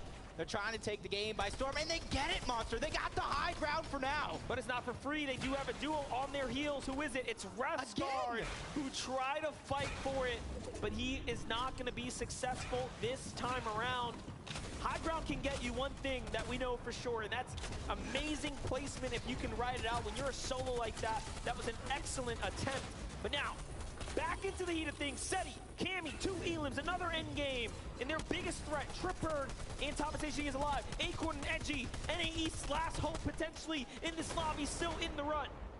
Saw threats go down to the bottom half of the map. That's Trulex and Chicho take him down. Kanata falls as well. Ed's gonna get one. Queasy Vino trying to go ahead and put themselves outward so they can continue that damage. Seats a solo stuck in the outside of zone. 4 floppers to work with. The Siphon comes through onto Ed. This is an opportunity for him to pick out placement points while being outside of the zone. Not only that, Clicks is still alive too, but here's Tayson. Tayson's gonna fall inside the storm now. It's up to Acorn and Edgy, making their way out the outskirts here. Look at the clean rotate here from Acorn. He is just exceptional, but we get to jump into Duke. 200 HP, now down to 72, make it less than that. It's not looking good. From 0 to hero, he's trying to claw his way into this. They find a player on the edge. No Elim there. Duke has to fight back, and down he goes, and it is all over. And once again, we might be seeing our first team who is setting up for a back-to-back. Back-to-back, that is going to leave them with all the confidence in the world to end day 1 and go into day 2. They have 10 eliminations onto Vico from the low ground. He's trying to have a comeback for the ages to close out day number 1. Shots on the Tripper, a huge amount of damage. He drops him down as well, but goes down altogether. Valiant effort by Vico. It is a worst-case scenario for Thomas HD because his biggest threat is on high ground, but Reet is fighting back. Reet takes down Queasy on height. He is turning this around, and the trying to turn this into potentially a solo game. Meanwhile, Thomas finds Watts. Thomas is still alive, and Reed falls there in the end. Look at Thomas holding the low ground. Chicho's right next to him. Trulix hurts him too, but Vino has the grip of height. Acorn waiting on the side. Out of builds, he's gonna have to come down too. It's all over. The gas tank is empty. Down he goes. And now, off to Seti. It's Cammy and Seti, the only duo left, and they find another one. Vino trying to put wonders. 1v2 situation. What can he do here to take home the big prize and end with back-to-back victory royales to end the day? But a team looking to take first place back. Cammy and Seti, and they try to steal it away by getting that VR to end Game 6. And they get the first game. They get the last game of day one. What a story for Cammy and Seti. Becoming Legends must be so proud right now of these players. They put in the hard work, they put in the effort, and wait to watch it pay off. That is huge for them because they're not like a lot of these other teams who are consistently fighting to get to the top of the leaderboard. They play their play style through and through from the drop spot all the way to the end game. They're one of the few teams, time and time again, that has their own spot. They call it the Cammy split, and it works out every single season. And now they get to take that victory lap to center stage, where they will be greeted by Adam Savage for a quick update. And Adam, please tell me how they do it. Right now, they're looking mighty fine. Give it up for Cammy and Seti! GG's, boys! 2 victory royales out of 6 games. A FNCS Invitational. That must feel amazing. Yeah, it's really amazing. It's really amazing. Talk us through, you saw there that we had Queasy and Vino on the high ground. We saw Queasy went down, Vino was solo. When you saw that happen, was there an opportunity for you guys to get your way in and win that game? Yeah, but we didn't want to take the high ground because we wanted to get more kills on low ground. That's why we stayed low. And Gotcha. Yeah.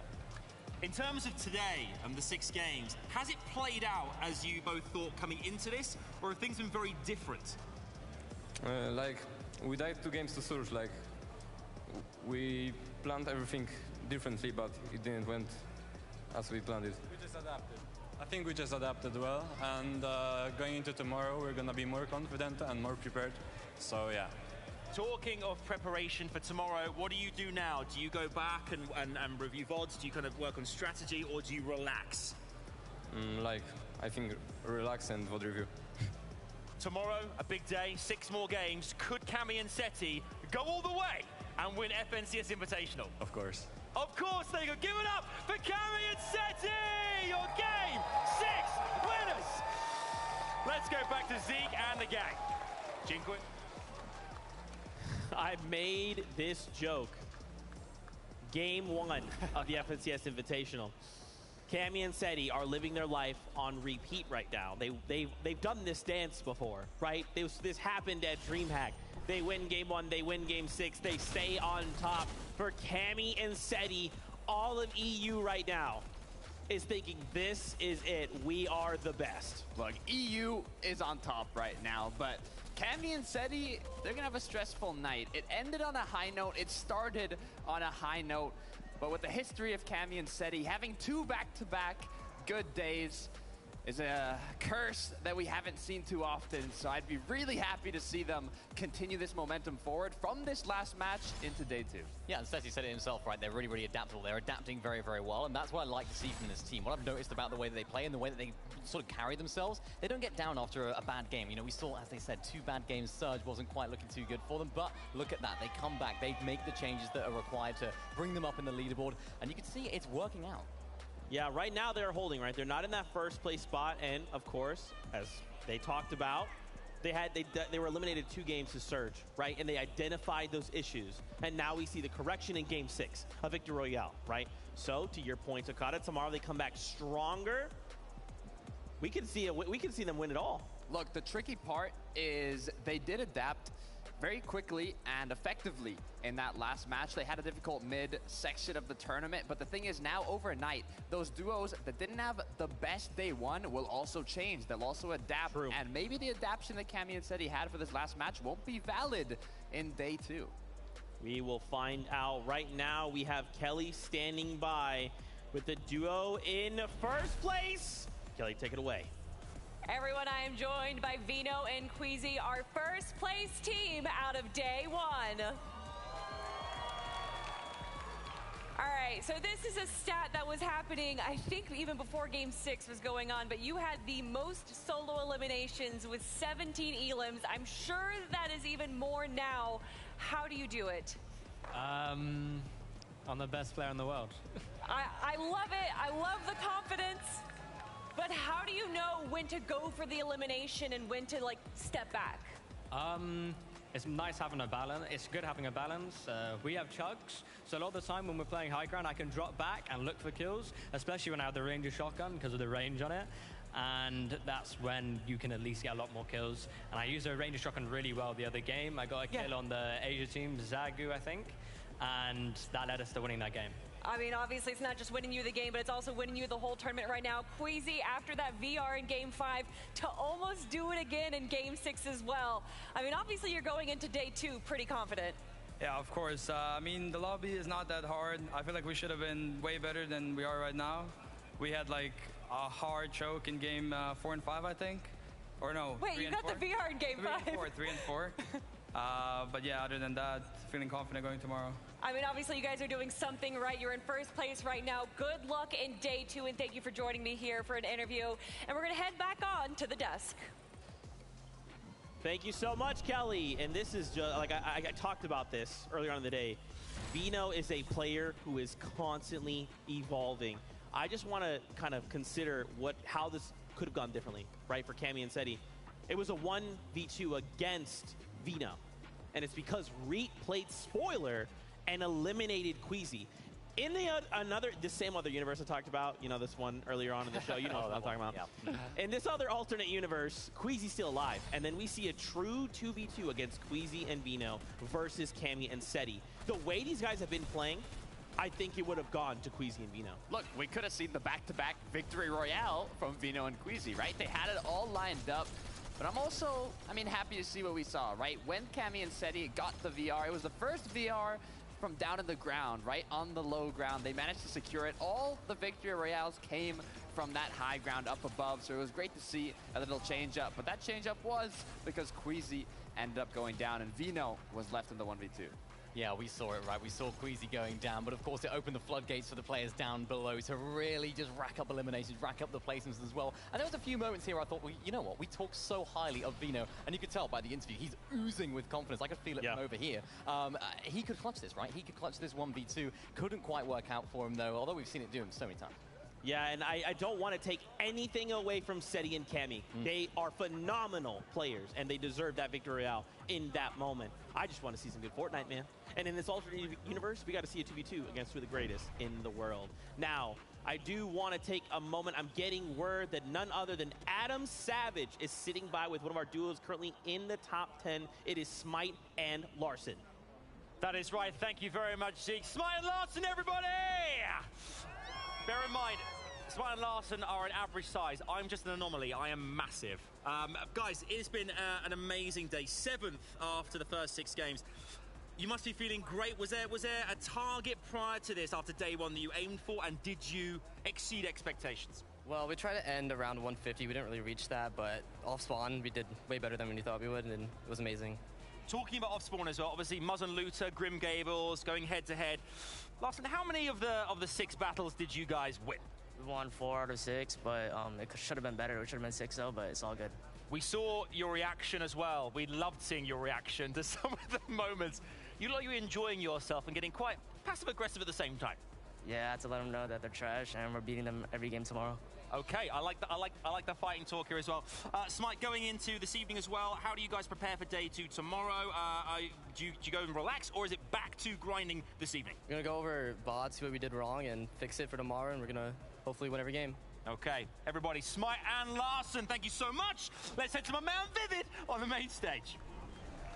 Here we go. We've had plenty of opportunities to talk about the teams in top 3, Queasy and Vito included, and of course Cammy and Seti. But Thomas, HD, and Triprin sneaking into that second place position here.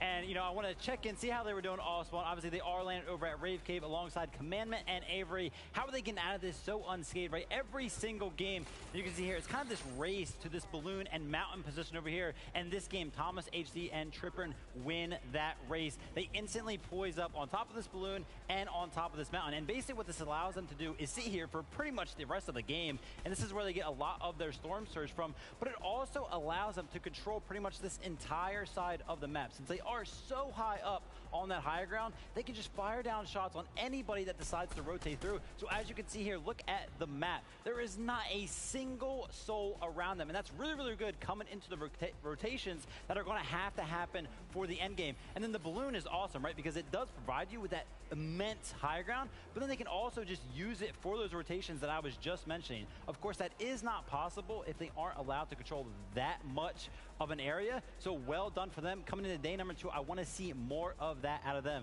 Now, Adam tosses it to me. I'm going to toss it right back to him. Thank you very much, my man. I'm with right now Thomas and Tripin, everyone. The dynamic Danes here. What a great day. We talked earlier on at the beginning of the show about this being potentially third time lucky for you guys, and so far second place, Thomas, after day 1. Surely you guys are thrilled. Yeah, I'm proud of Tripin and me. Like, we played a lot of, like, really good today, and yeah, and hopefully we can do like even better tomorrow to take the win. Absolutely. How do you improve on tomorrow? Was there anything today in your game that you thought could use improvement, or did you feel it went pretty solidly? Our late games could have gone better. Like, we could have more kills. We had like 3 or 4 kills every game, I think. We, like, I don't know. I feel like we played pretty average today, like from what we can play. So hopefully we pop off tomorrow again. Absolutely. We saw as well in that game 6, you managed to get high ground quite early. You managed to get storm surge tags as well. How important are those tags in situations like that where you can kind of maintain and hold fort up high? We didn't really play high ground today, but like the surge tags are of course important. That's why he has me. Yeah. Dare I say it, I'm going to ask you guys, do you think potentially you could be the favourites? You could win FNCS Invitational tomorrow. In second, Tripin, it's looking pretty good. Maybe, we'll see. Maybe we'll see. Guys, give it up for Tripin and Thomas HD! Love to see it. Let's head back to the desk. Over to you guys.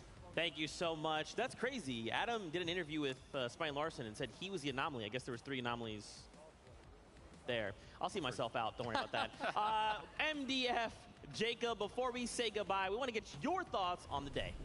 It has been a great day indeed. Listen, I enjoyed every single moment of this awesome competition. I've been entertained through and through from games 1 to game 6. It honestly exceeded my expectations. And you know what? The player that stood out the most to me, the duo that stood out the most to me. To us. To us, for sure. It has to be Mareem and Zagu, representing for the Asia region, the Japanese powerhouse, the champions of the Asia region. Let's talk about it. Yeah, and honestly, could you even believe that this is their second FNCS finals together? They played together last season. They took home the Axe of Champions, and they're looking to do it here yet again. But no story would not come without its ups and downs. They had a good start to the day, not necessarily the best start in the end, but they're still exceeding my expectations. And if they can somehow come out on top with that same fire tomorrow, it'd be amazing. And that's the interesting thing about the way this all played out. You had these first 3 games, they popped off, and they could have probably took that momentum, but then we hit that small break, right? Everyone gets to reset, reevaluate, and all of a sudden,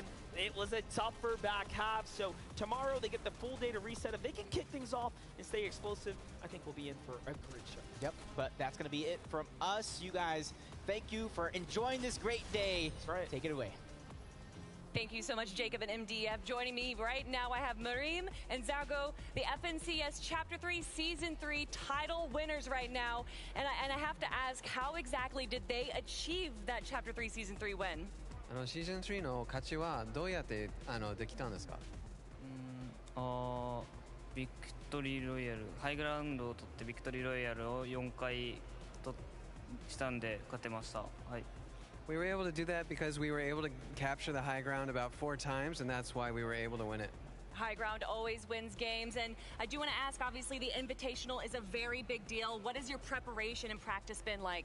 この大会はもう本当に貴重な機会でどのような練習をしてきたのかっていうのが聞きたいんです。アジアとアジアサーバーとそのレベルが違うのでリプレイとか見ながら。Zago, Marim, I really appreciate it. And obviously, you guys started the day off. You want me to translate that? Oh, I'm so sorry. So, yeah, there's quite a big level difference in terms of the players on the Asian server. So we just tried to, reevaluate how we performed by revisiting the replays over and over again. And obviously, you're going to be revisiting those replays today. What are you going to be doing to prepare for tomorrow? まあ今日のリプレイも見て明日までの、準備は何をすると思いますか？そうですね。まあダメだったところを改善して明日もっといいプレーできるように頑張りたいと思います。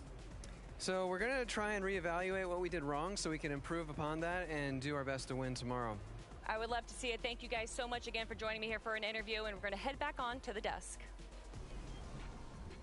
A fantastic interview there. And I just got to say, before we kind of wrap up the day, the thing that's impressed me the most is just how humble a lot of these players have been. Obviously, there's been quite a bit of smack talk, sure, this is competition. That's going to happen. But you can tell for a lot of these players when they are kind of talking about their gameplay, what they want to improve on, there is that level of respect. Like, look, I am trying to be the best at this. And I'm aware that I'm not yet.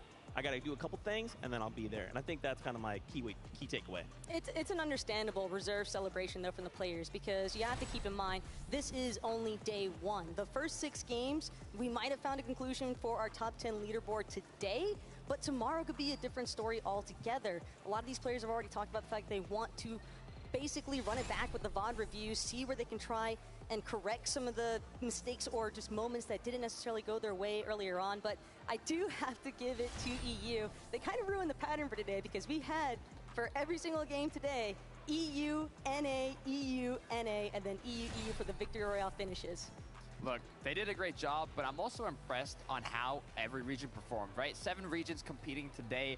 And we saw some nice showings from Asia, from Middle East, from Brazil. And just looking at the top 20 of that leaderboard there, I saw multiple regions scattered all over. And with 6 more matches to be played out tomorrow, anything is still possible. It really is. And we saw a few of our Titan teams as well, a little bit lower down than we would have expected. Maybe Malibuka and Mustache, one of them, Tayson and Champix, of course, as well. Not quite having the best day. And I think it just shows that although we've seen these teams popping off in their own regions, when we're on an international stage like this, anything can happen. Although Tayson and Champix, they're so decorated in the EU region, when you throw a few spanners in the works from different regions with different playstyles, different metas, things can really go south.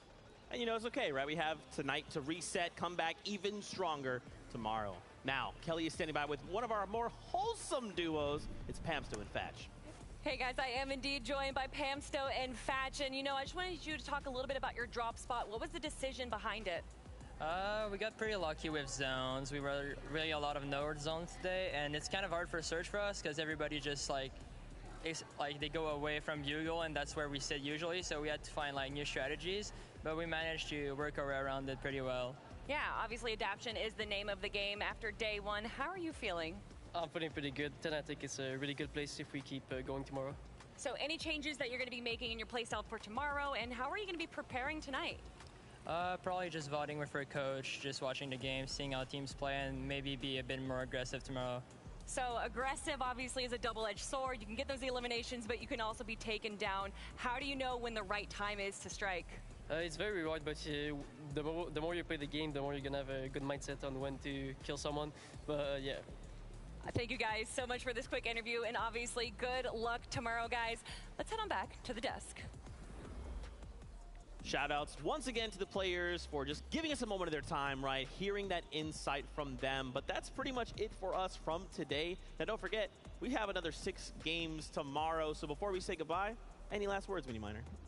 So many, but so little time, right? But we've had an incredible day today. We've had day number 1 of the FNCS Invitational. It has been so much fun to see all of these different teams popping off. We've seen high eliminations. Vico in that final game, 10 eliminations on his own, just to highlight one.